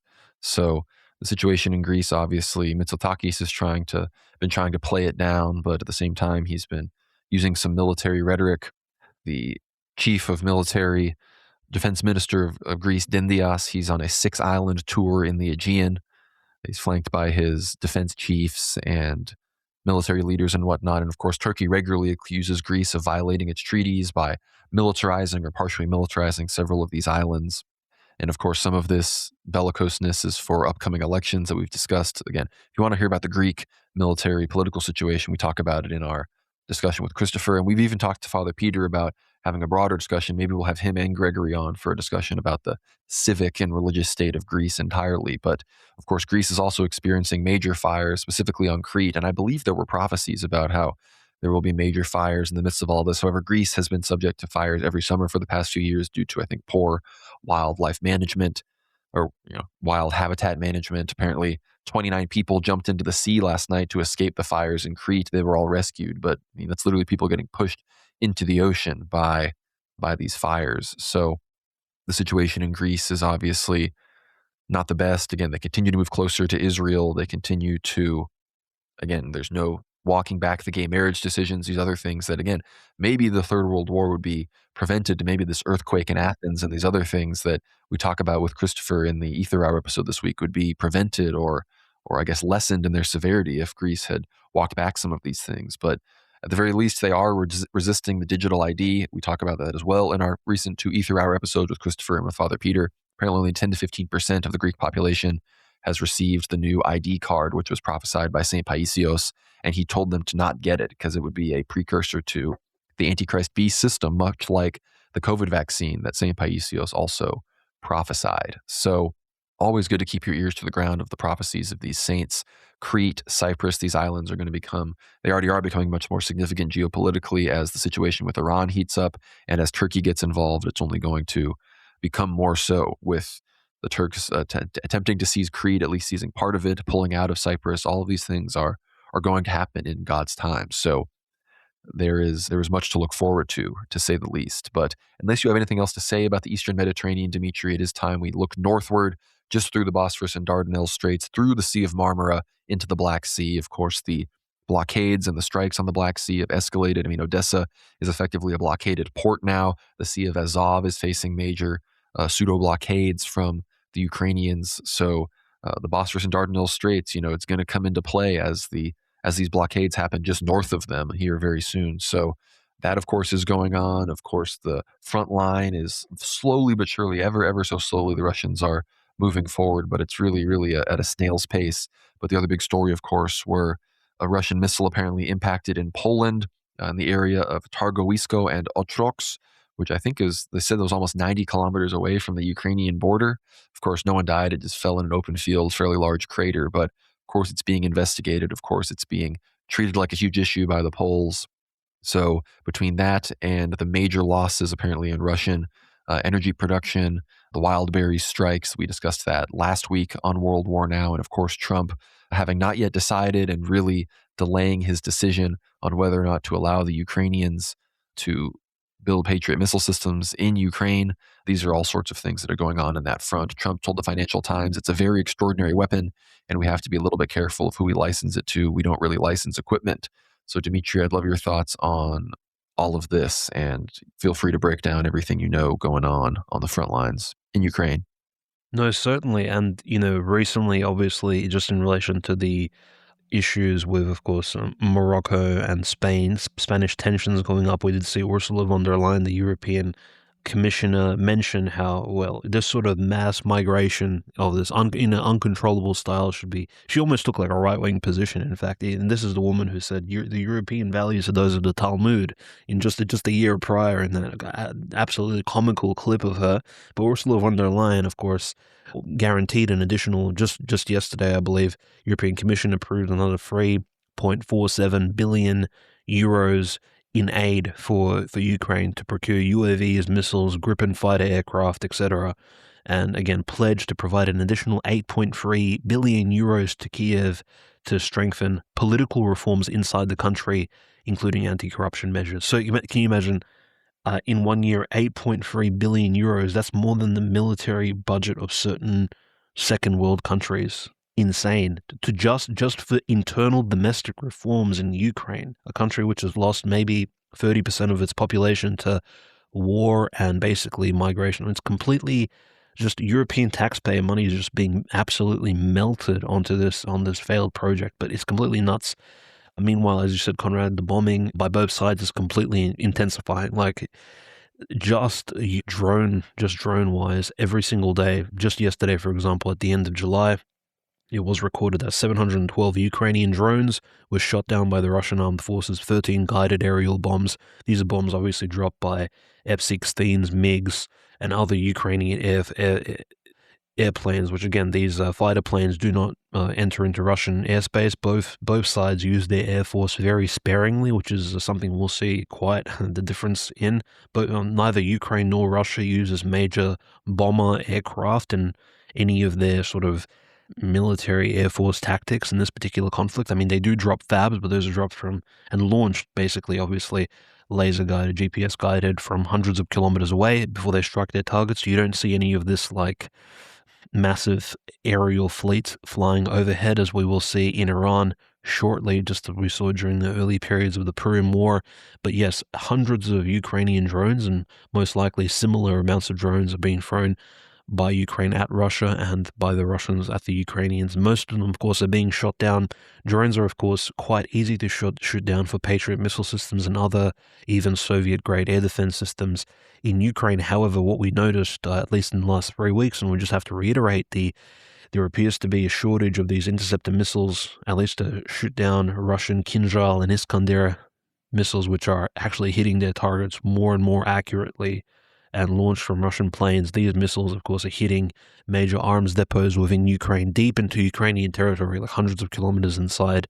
They're hitting Ukrainian drone production facilities, all kinds of these private arms facilities on the outskirts of major cities of Kharkiv, Kiev, Odessa, etc., and even far into western Ukraine. So one of these missiles, for example, being completely guided off track, there are obviously all kinds of electromagnetic interference defenses being put up in Ukraine constantly. These are being innovated. So one of these missiles being, for example, thrown into disarray and landing in Poland completely by accident. I think it's totally within the realm of possibility that missile was in fact a Russian Iskander or a Kinzhal being, for example, disrupted in some prior unknown way that the Russians did not anticipate, and it landed in a NATO country's territory. And of course, this, the Poles can want this to trigger Article 5. Most likely NATO will not respond, just like NATO will not respond to the Moroccan provocation in support of an autonomous Spanish territory, and they're using legalities to sort of, to protect their way out of it. But the Ukrainians, meanwhile, of course, are using absolutely terrorist tactics to, again, target these major civilian warehouses. We spoke last week about the fact that there are these multiple wild berry warehouses actually shot down, and this week as well there's at least 5 additional warehouses were attacked, but definitely 4 of them which we can speak about. On the 30th of July you had 3 additional wild berries warehouses set on fire by Ukrainian drones. We had like 200s of employees evacuated, people injured. There aren't any necessarily many casualties. I believe there was in Volgogradskaya Oblast, which was located literally on the Volga. Volgograd, of course, is former Stalingrad, former Tsaritsina, so a major city in Russian history. So this is quite far from the Ukrainian border. So they flew a drone all the way to Volgograd, destroyed a wild berries logistics facility. One person was actually killed. I think most likely died in the fire or died within one of those major gas explosions that take place within this particular warehouse. So this was on the 31st of July. Permsky Krai, this is again located as well on the southern Ural near Yekaterinburg in those areas. Udmurtia as well, Penza, these areas located hundreds of kilometers away from the front line. So the Ukrainians are actually striking into basically the places where, I mean, years ago Russians would never anticipate that they would be under any sort of threat. And in fact, during even the Second World War, there was no way the Third Reich could even fly any sort of air forces that far deep into, shall we say, the front door of Siberia or like the footsteps of the Ural Mountains. It was completely unknown. So these territories being attacked from the air, from drones or missiles or anything like that, is just completely unprecedented, really. This territory was somewhat unmolested for centuries. So it is quite interesting how the Ukrainians are somewhat pushing the Russians to innovate in the surface-to-air missile technology infrastructure idea. And really, I mean, if there's 130, 200 wild berry warehouses, I don't know if the Russians can afford to even provide one SAM surface-to-air missile system per wild berry warehouse. I mean, it's silly. The Ukrainians will just target they'll target a zone or they'll target some other civilian facility. I think the only proper way this war can be de-escalated and the Ukrainian leadership or even some transitional leadership could be brought to a negotiating table for the war to say be slowed down in terms of severity of these civilian strikes is for the current transgressors against the civilian population of both Russia and Ukraine. Those on Bankovskaya Street in Kiev, they need to be brought to justice, and I mean that in multiple senses of the term. And I mean, there's different ways that can be done, but I think that's up to the leadership of the Russian Federation to make those really tough decisions. And it may be more than just blockading the Chernomorsk port in Odessa or utilizing the Russian fleet, which Andrei Belousov has said that, well, the Russian fleet will pretty much be ready by November 2026 with new anti-drone technologies. So, I mean, we'll just have to wait until that time. And very, very interestingly, the Russian progress on the front lines somewhat reflects this overt, reality that the Ukrainians are, over time, they are in fact losing major manpower on the front lines.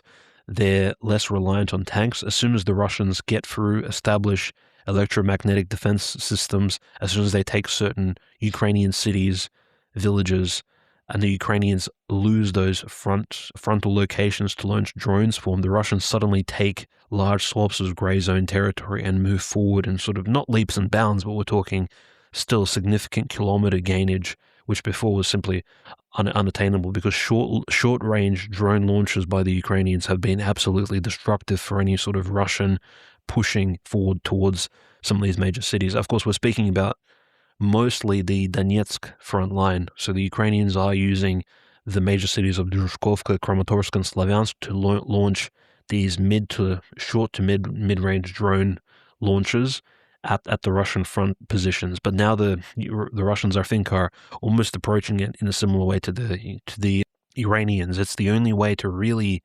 The only defense against the drones is to actually strike the drone launchers themselves. You have to strike at the villages where this is why you see massive fab strikes on seemingly, some outskirts of Druzhkovka, for example, or even an unsuspecting Ukrainian village. And, we pray that the village is completely desolated, but the village gets hit by massive Russian ordnance from a Russian plane. And you may suspect, like, why are they wasting this?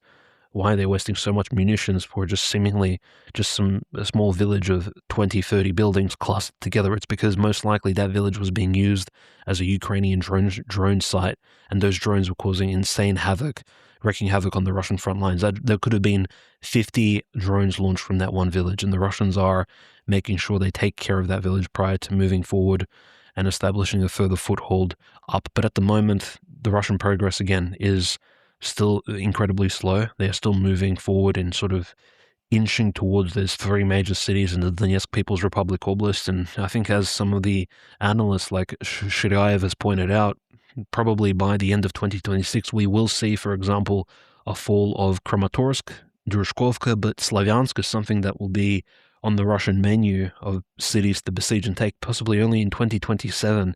And keep in mind, that's 13 years after Slavyansk was first taken by the Ukrainians in 2014 from Strelkov and his group of 150, 200 fighters, I believe, at the time, when they stood firmly against thousands of the regular armed forces of the Ukrainian military all the way back then at the beginning of the Donbass Civil War. So in any case, I mean, it's getting a little bit ridiculous, and the Russian society is calling for major escalations as the war continues to reach these new levels of absurdities. And I think one of the absurdist points of the conflict, Conrad, recently, I think this has certainly been brought to an extreme, is the fact that the Ukrainians started striking at the holy, shall we say, the golden calf, the sort of the holy grail of the Russian economy in the warm water ports of the Azov Sea and the Black Sea. That is Russian oil, liquefied natural gas exports, Russian fertilizer, things which the Russians have basically said, look, the Ukraine, as long as you don't touch these ports on Azov and the Black Sea, we won't be touching any of your ports in Nikolaev, Kherson, and the three ports located in Odessa. They simply will not be. And so there was this sort of unspoken agreement. Now that agreement is well and truly broken. A major escalation. There is Kazakh oil being negatively impacted. In Kazakhstan, there's a Caspian Sea oil consortium which has had to pause its oil exports for a time because some of the Russian tankers which were supposed to take that oil on board were hit by Ukrainian drones. So now even Central Asian oil exporting economies are basically slowing down and looking strangely at the Russians, who are their economic trusted partners, and they're saying, hey, why can't you guys export our oil? But the Russians are, of course, responding by saying, well, they're trying to cope and say we have the situation under control. They can't use the excuse of, well, we're in a war at the moment, because the war is not officially called that. It is called a special military operation. But how do they use that excuse in conversation with the Chinese, with the Kazakhs? They all look at the Russians with raised eyebrows, and they think it's quite clear that the Russians are still carrying on and not actually taking out any of the Ukrainian leaders. I think it is incredibly concerning what's happening. The Trump administration, NATO, and of course their cronies within Kiev, specifically Zelensky and his administration, Drapati, the new chief commander, and of course at the moment the mosquito, right, the new acting defense minister, Eugene Kamara, and Kamar in Russian, Ukrainian means mosquito. So the new mosquito defense minister of Ukraine. These particular figures, they know exactly what they're doing. They know that in order to hurt Russia the most, and hurt Russia's reputation with all kinds of nations, be it Belarus, former Soviet nations in Central Asia, even some of Russia's Asian partners, they need to damage Russia's export capacity as much as possible to sort of show Russia as an unreliable economic partner throughout all of this. All whilst Russia is entirely still mega sanctioned by the West, 20, 30,000 sanctions. So the Russian economy at the moment is well and truly in quite a bad place. The worst place it probably has been since the global financial crisis 2007 and 8, and maybe even since the late 1990s when so at the moment the Russian economy is suffering immensely, and the Ukrainians know exactly where to hit, where it hurts. And the other impact, I think, Conrad, we sort of foreshadowed this earlier, as long as the Russians remain hyper-fixated and preoccupied with defending their own interests in the European parts of Russia, focused on for example, the Sea of Azov, the Black Sea, securing their own economic interests first, they will have no time and no ability to assist their de facto military ally just over the Caspian Sea, south in Iran, especially when the conflict is escalates to such an extent that the Russians will say, look, unfortunately, we just aren't in a position to help you because we are facing our own troubles here at home. And it is essentially a two-front war. We have Iran and Russia fighting against both Israel and Ukraine. And in some ways, both of these very different allies have united in a war against, well, we just have to call it what it is, world Jewry on two different battlefronts. But at this point, unfortunately, both countries are facing immense pressure by the enemies of mankind. And we just have to hope and pray that they make it out in one piece. Definitely. And Again, refineries in Nizhny Novgorod have been offline since May 18th. And again, you talk about Slavyansk. I mean, a lot of these things, is this really what we thought would be happening 4 years into the SMO when this was launched? Did we think we'd be 4 years in with potentially up to 45% of Russia's production capacity disabled and Slavyansk still under Ukrainian control? I mean, Slavyansk is where Donetsk city's water comes from. And the fact that we have to wait till 2027 to get that cleared up is very frustrating. But I will make a prediction here, which is that either in the aftermath of what will be this big flare up will be really August, September, we'll probably see the true story told of the Iran US war. I think that will likely have escalating effects that will, as I've said since the very beginning, I believe episode 1 of World War Now, I said that Russia will not eagerly embrace its role as the prophetic liberator of Constantinople who will sweep down through the Caucasus and fight Turkey and make it to the gates of Jerusalem. That will be entirely foisted upon them by geopolitical circumstance, where they will be pushed and pushed and pushed until, who knows, maybe Putin will no longer be in power in a year when this really goes on or something, and somebody rises up who finally understands what needs to be done, right? I mean, this is speculation, but I do believe that the escalation between the US and Iran will undoubtedly affect the situation in Russia and Ukraine. But one update here in the US, Thomas Massey posted this 2 weeks ago. The House passed a bill greenlighting the transfer of Spanish territory to Mexico, Spanish territory to Morocco, officially recognizing Ceunta and Melilla as part of Morocco's claim and not recognizing it as Spanish territory. This was 2 weeks ago. Thomas Massey was the only Republican to vote against it. So Donald Trump and all these Republican conservatives acting outraged about this, between this and, of course, the Marco Rubio statements just a few weeks ago denouncing Spanish imperialism and colonialism on Ceuta and Melilla against Morocco. It's clear the U.S. knew this was going to happen and likely played a role in facilitating the 60,000 person bum rush of Ceuta. So don't act surprised. This is all being used towards these right-wing parties, just like Vox and the right-wing, the philo-Semitic right in Spain is going to use this. Trump is using this. He's saying, if Republicans don't win in 2026, our border is going to look like Ceuta. It's like, well, you basically helped facilitate Ceuta. So I wouldn't say that's a good case. But of course, like I said, Lukashenko, he's been found guilty of similar things at a much smaller scale, frankly, than Ceuta, and has been sanctioned for it. So if Europe didn't realize now that their true enemy is not to the east, it is over the Atlantic to the west and a little bit southeast down in the Mediterranean, this has become more and more abundantly clear. And I think slowly but surely certain Europeans are going to wake up to this. And this is why the AfD is, been blocked out of power for so long in Europe, because their right wing and huge factions of them are still correct on the Israel Jewish internationalist question and on the America question. But of course, in Russia, I believe that eventually this year we're going to see some major escalations, and in the fall, I think the Russians will make some big gains. And like I said, I think taking Slavyansk in 2026 before 2027 would be a good sign that they're actually increasing the pace. But like you mentioned, Dmitry, I think Slavyansk is a 2027 endeavor at this point. But unless you have anything else to say about Russia, Ukraine, we got to move on to some of these other fronts. Not huge updates, but TPLF-70 and TPLF-13, who are Tigrayan militias, have apparently launched an offensive on the town of Shararo, which is along the Sudanese, Ethiopian, Eritrean border.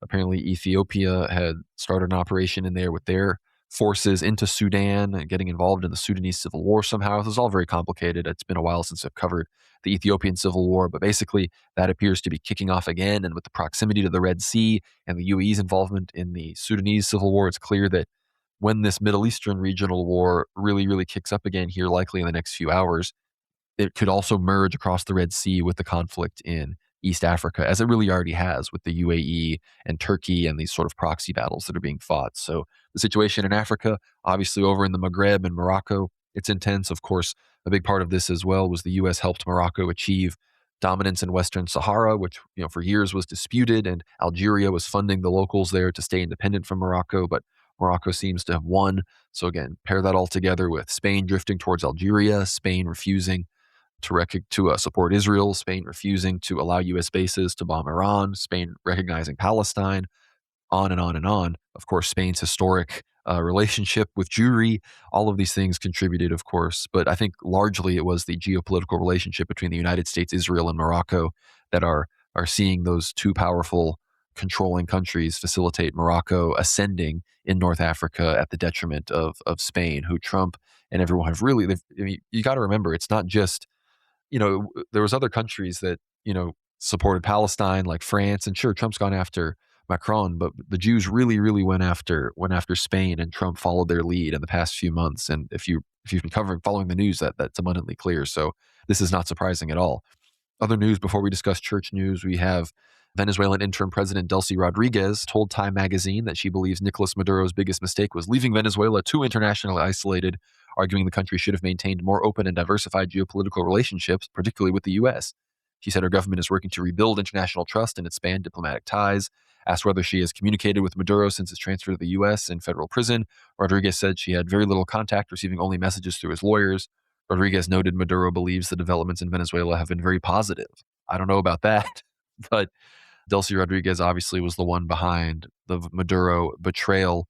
Did a good job, I think, of hiding that until sort of the last minute, because I don't think that, we had Jose Nino on the show, and I don't think he even thought that Delcy Rodriguez would be the one that really oversees this transition. But who knows? When there's elections, it might go over to Corina Machado, or whatever her name is, the true U.S. proxy. So I guess we'll see if elections go down there. But before we talk about church news, Dmitry, any thoughts on these other fronts? Any final thoughts on Russia, Ukraine? Let us know. Certainly, I think it's just really interesting how the entire Northwest African issue, of course, is just further exacerbated by, the history. And as said, I think our listeners will find this very interesting. A lot of what's motivating the globalists, the Talmudic tribe, specifically the Talmudic tribe, is it absolutely super accurate. And in fact, sometimes this is twisted by their own hatred and grudge holding, but they do hold sort of hatred for those who, again, somewhat hurt them, perhaps justifiably or unjustifiably in the past. And they, of course, remember that, and they bring that about in very weird and bizarre ways into the future, hundreds of years, generations later, when perhaps even the alleged perpetrating nation will already have forgotten what their ancestors have committed against the tribe at one point or another. But that does come to bear even against a liberal regime, such as against that of Prime Minister Pedro Sanchez in Spain, who is literally he's a libtard, but he's now marked as like the enemy of Israel and like an anti-Semite, etc., for just I don't know, winning the World Cup and other reasons, supporting Palestine for some benign, just anti-colonial rhetoric and reasoning, and whatever other reasons he has for supporting Palestine. It's just really interesting how the overall, correctly put before the recording, Conrad, this hatred for different nations that have at some point or another in their history stood up against the tribe and its particular plans locally, be it Spain, be it Roman Catholic France during its regal period when the French monarchy was still active, or the Russian Empire during several periods of its history when it had major waves of what today could be labeled by the left wing as major anti-Semitic policy-making decisions, be it by Catherine the Great or by Tsar Ivan IV Grozny, or be it by even Saint Vladimir and other saints who, of course, kicked Saint Vladimir the second monarch, who kicked the Jews out of the Kievan Rus even before the Mongol yoke and the Mongol invasions took place. All these different moves, they of course remember that, and they come back with a strong ferocity, and they fight back and they lash out against all these nations at one point or another. So we just need to keep in mind, these people, they think in literally centuries and in not even decades. They think in like major generational blocks, and they never forget. So in fact, a nation needs to somewhat arm itself, irrespective of which regime comes to power, specifically Spain right now, which is well and truly occupied by libtards, but it doesn't make them any less of a target for the future. So the Spanish people, we need to keep them in our prayers, and hopefully they do awaken from this slumber of liberalism in which they've been, again, residing for the last 51 years or so. But speaking of, a country which has been subjugated so strongly by, basically these dreams of liberalism, or dreams of becoming one of these liberal, libtard European countries, long-suffering Ukraine, unfortunately, is experiencing new waves of persecutions against the Orthodox Christian Church, specifically against clergy within the church. There's a few very sort of outstanding stories, which I think you'll find surprising, considering this is happening in a European country. You had the kidnapping of a priest, an archpriest actually, Father Maxim Tsarenko, was kidnapped from a Ukrainian parish. He was actually visiting a hospital for himself, and just outside of the hospital, he was taken by a Ukrainian Tetsaka. Those are the mobilization recruitment officers, put into a van, and he didn't resist, but he was simply taken into a recruitment office, and now he'll be most likely transported. Again, his parishioners and his bishop no doubt will fight for his freedom, but as we've known from previous experience, they make these priests, and perhaps they even assign them under different names or give them false identities, but they basically manage to somehow smuggle them all the way to the front lines, and this results in many of these clergymen, of course, being killed.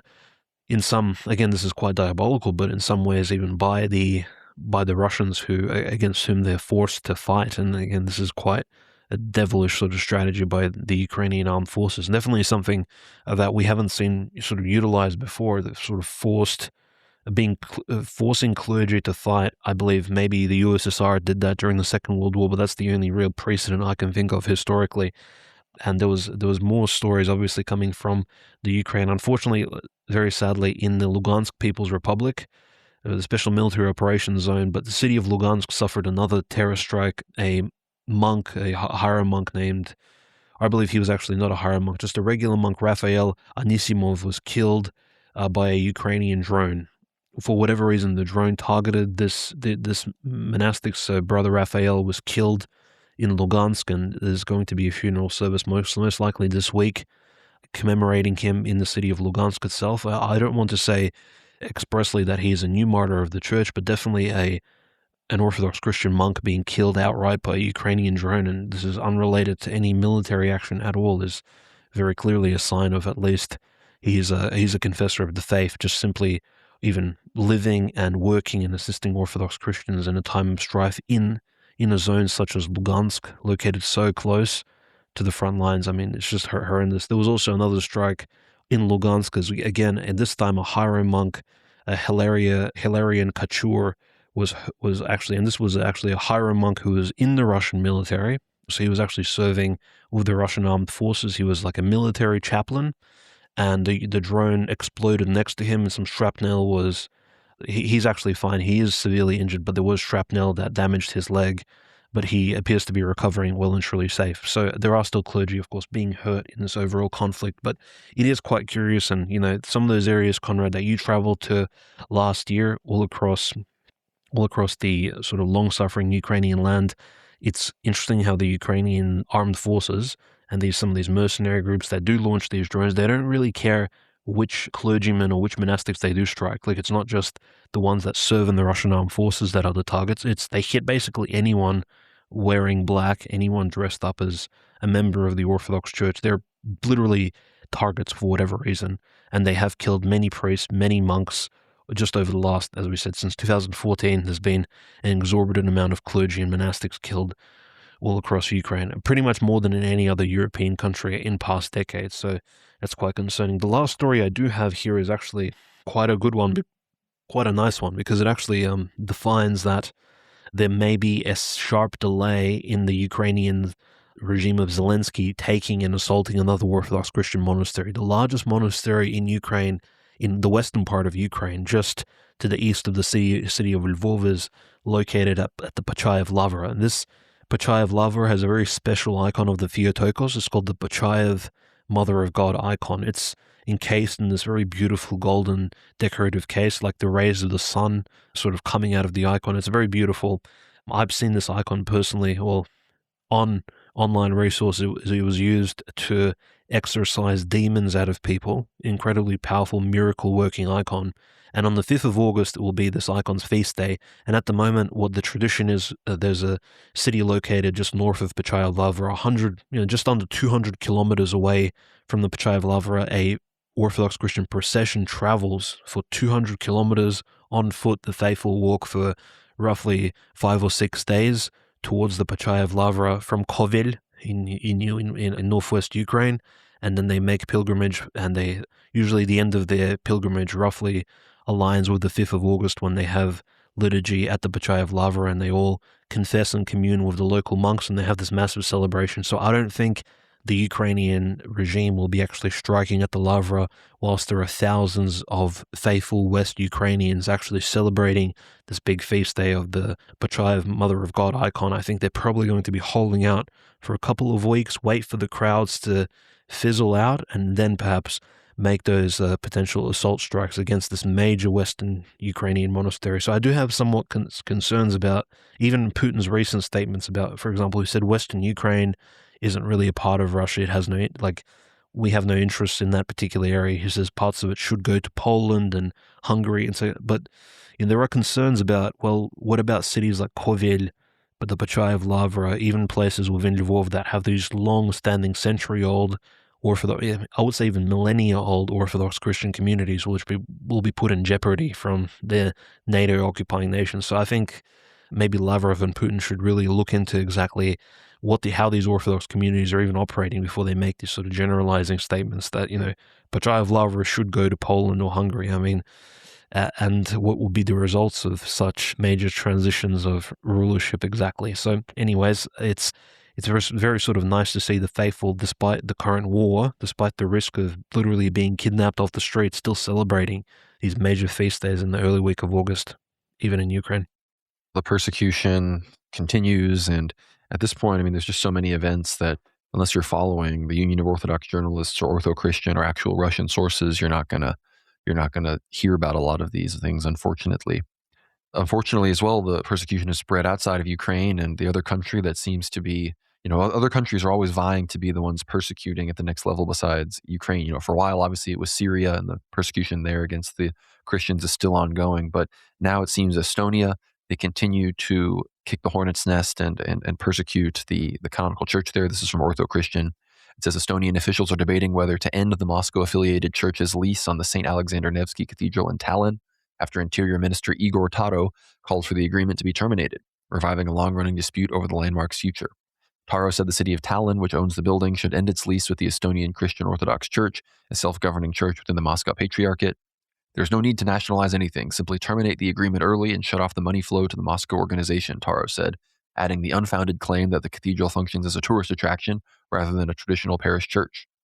Historian Lori Vatre had proposed on social media that the cathedral be sold and relocated elsewhere in Tallinn, arguing this would remove what he called a symbol of Russification from Toompea Hill. Taro responded to Vatre's post by noting that Isama holds power in Tallinn and could act on the lease directly. The church has held the lease on the cathedral since 2001, when the building was handed over for free use by decision of the Tallinn City Council, a decision that authorities have claimed years later was made under Russian pressure. The church currently rents several properties in Tallinn. In 2024, the city unilaterally terminated a separate lease with the church for office space on Pick Street, a decision that has led to an ongoing court dispute.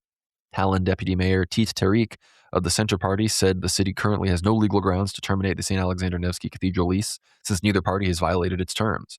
If we act as a rule of law state and respect agreements, then we currently have no legal basis to terminate the lease, Terik said, while acknowledging that Russia's war against Ukraine has intensified public sentiment on the issue. New amendments to Estonia's Churches and Congregations Act, which took effect at the end of June, bar religious organizations from being subordinate to a foreign spiritual leader considered a threat to Estonia's national security. Religious organizations have until December 28th to bring their structures into compliance or face possible forced dissolution by the Interior Minister. And of course, the Estonian Canonical Church there, under Patriarch Kirill, falls under that category. And the final church story here, unfortunately, the good news is the petition has been launched, but the bad news is what it's been launched against. It says here, a petition has been launched opposing St. Nicholas Greek Orthodox Church and National Shrine's decision to honor Ukrainian President Vladimir Zelensky. The church, part of the Patriarch of Constantinople's Greek Orthodox Archdiocese of America, announced Zelensky as the recipient of the 2026 Beacon of Hope Award earlier this month. The award will be presented at the second annual Beacon of Hope dinner on September 26th at Casa Cipriani during United Nations General Assembly Week. The petition, published on the website Orthodox Reflections, is accompanied by a letter addressed to the church's Board of Trustees from Orthodox Christian Cassandra St. John. The letter states that Zelensky is ruling Ukraine as a police state, having suspended elections, silenced critics, and censored the media. It further states that his government has violently seized and repurposed more than 1,000 Ukrainian Orthodox Church properties and has beaten and arrested clerics and parishioners. The letter calls on the church to rescind the award and select a different honoree.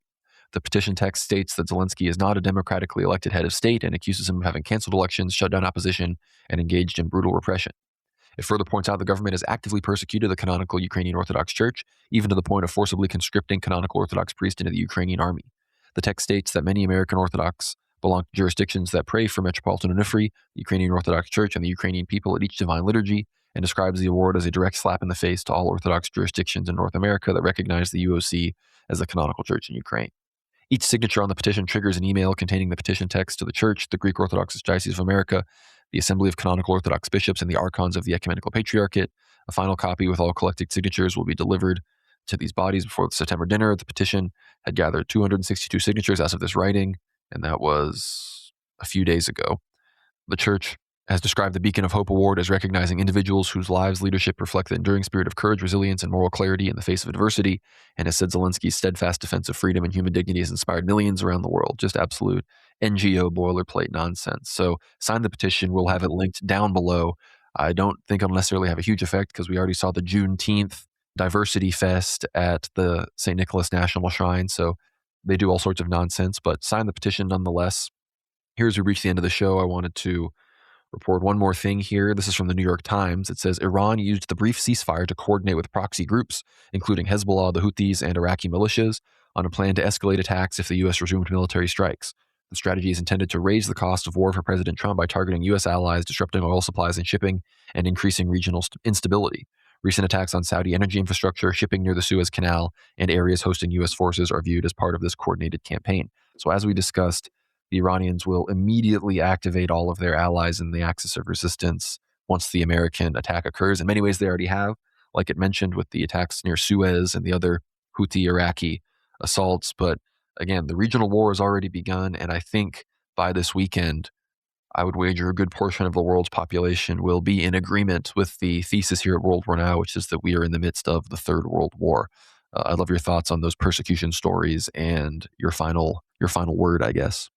No, Conrad, I think what's happening in the Baltic states is almost the precursor potentially for a future Russo-NATO conflict. I mean, if one does break out, as some of the Russian geopolitical analysts and even military veterans such as Pavel Gubarev were predicting, and I believe Igor Strelkov in limited capacity as well has been saying that, if the conflict in Ukraine does not end or really stalls and takes its time, eventually NATO will be prepared to face Russia. And of course, one of the front lines will be those Baltic states, Latvia, Lithuania, and Estonia. And in a way, maybe you can see Estonia as well, being so close to Petrograd, the old capital, is almost preparing for the conflict against the, so to speak, the Russian world or Russian culture and ideology now by carrying out this religious cultural genocide by targeting Orthodox Christians within its own borders for no apparent reason at all.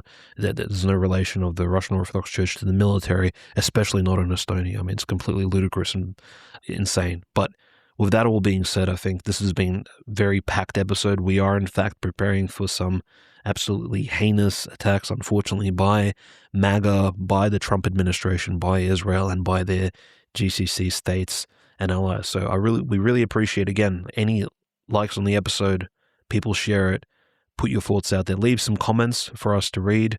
We'll make sure to respond, follow us, and definitely get in touch with us if you would like to contribute anything on Discord, on Telegram, or on X. Definitely follow us everywhere. And we really appreciate all of your support, guys.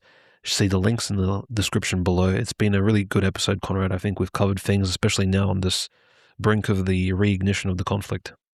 No, I'm thinking our predictions will prove prescient, and our next show will likely be a true wartime broadcast as the world descends into this conflict. But yes, thank you so much for listening. It's great for the people that make it to the end of the episode. They get the full spectrum of analysis. Sometimes reports come in and we tack them on to the end here. So everyone really should always be making it to the end of the episode. But again, thank you so much for tuning in. Give the episode a like, especially if you're tuning in on Substack, but of course on the other platforms, YouTube, X as well. If you're not already behind the paywall at worldwarnow.co, please consider doing so. It's what keeps the lights on here at the proverbial World War Now bunker. It provides a solid income stream. It's my main income stream, for our families and whatnot. So please consider supporting the show if you enjoy the analysis. And of course, you gain access to the full Ether Hour episodes, the whole second half of all of our incredible interviews that we've done recently with Christopher from Holy Wisdom, with Father Peter Heers, with former Defense Minister of Lebanon, Yaqub Saraf, with Jim Jatras, so many huge guests, Maria Z recently. We've had Dr. Matthew Raphael Johnson on. We've had former member of the European Parliament, Nick Griffin on. You can listen to all of those episodes in full if you get behind the paywall at worldwarnow.co. You also get access to our Q&A threads, which we release every 5 to 6 weeks for people to ask us any questions they want that will be answered in the form of an Ether Hour episode. You also get access to several premium chats on the Discord channel where Dmitry and I are always in there chopping it up, talking about the ongoing Third World War. So check all of that out at worldwarnow.co, linked down below, of course. Be sure to follow us on X at worldwarnow_. Subscribe to the YouTube channel. Be sure to give us a like and leave a comment on there. Be sure to follow us on Telegram at World War Now Telly. Follow us on Instagram as well, World War Now _. That's a good place. I've been posting on there a lot more recently. So you can follow us on the Instagram. Follow me on X at GnomeRad. And of course, be sure to follow us on Apple Podcasts and Spotify, pretty much wherever podcasts are found. You can find us, give us 5 stars on there, leave a comment. I also want to encourage everybody to buy some books from antelopehillpublishing.com. If you use code WWN for 10% off, you can get all of their books, available with that discount. So check out Culture of Critique in its 3rd edition, as well as Germany in Stalin's Crosshairs. Those are 2 examples recently that I've been enjoying. So check those out at antelopehillpublishing.com. One of the best ways to support the show. So check all of that out. Again, subscribe, support us at worldwarnow.co.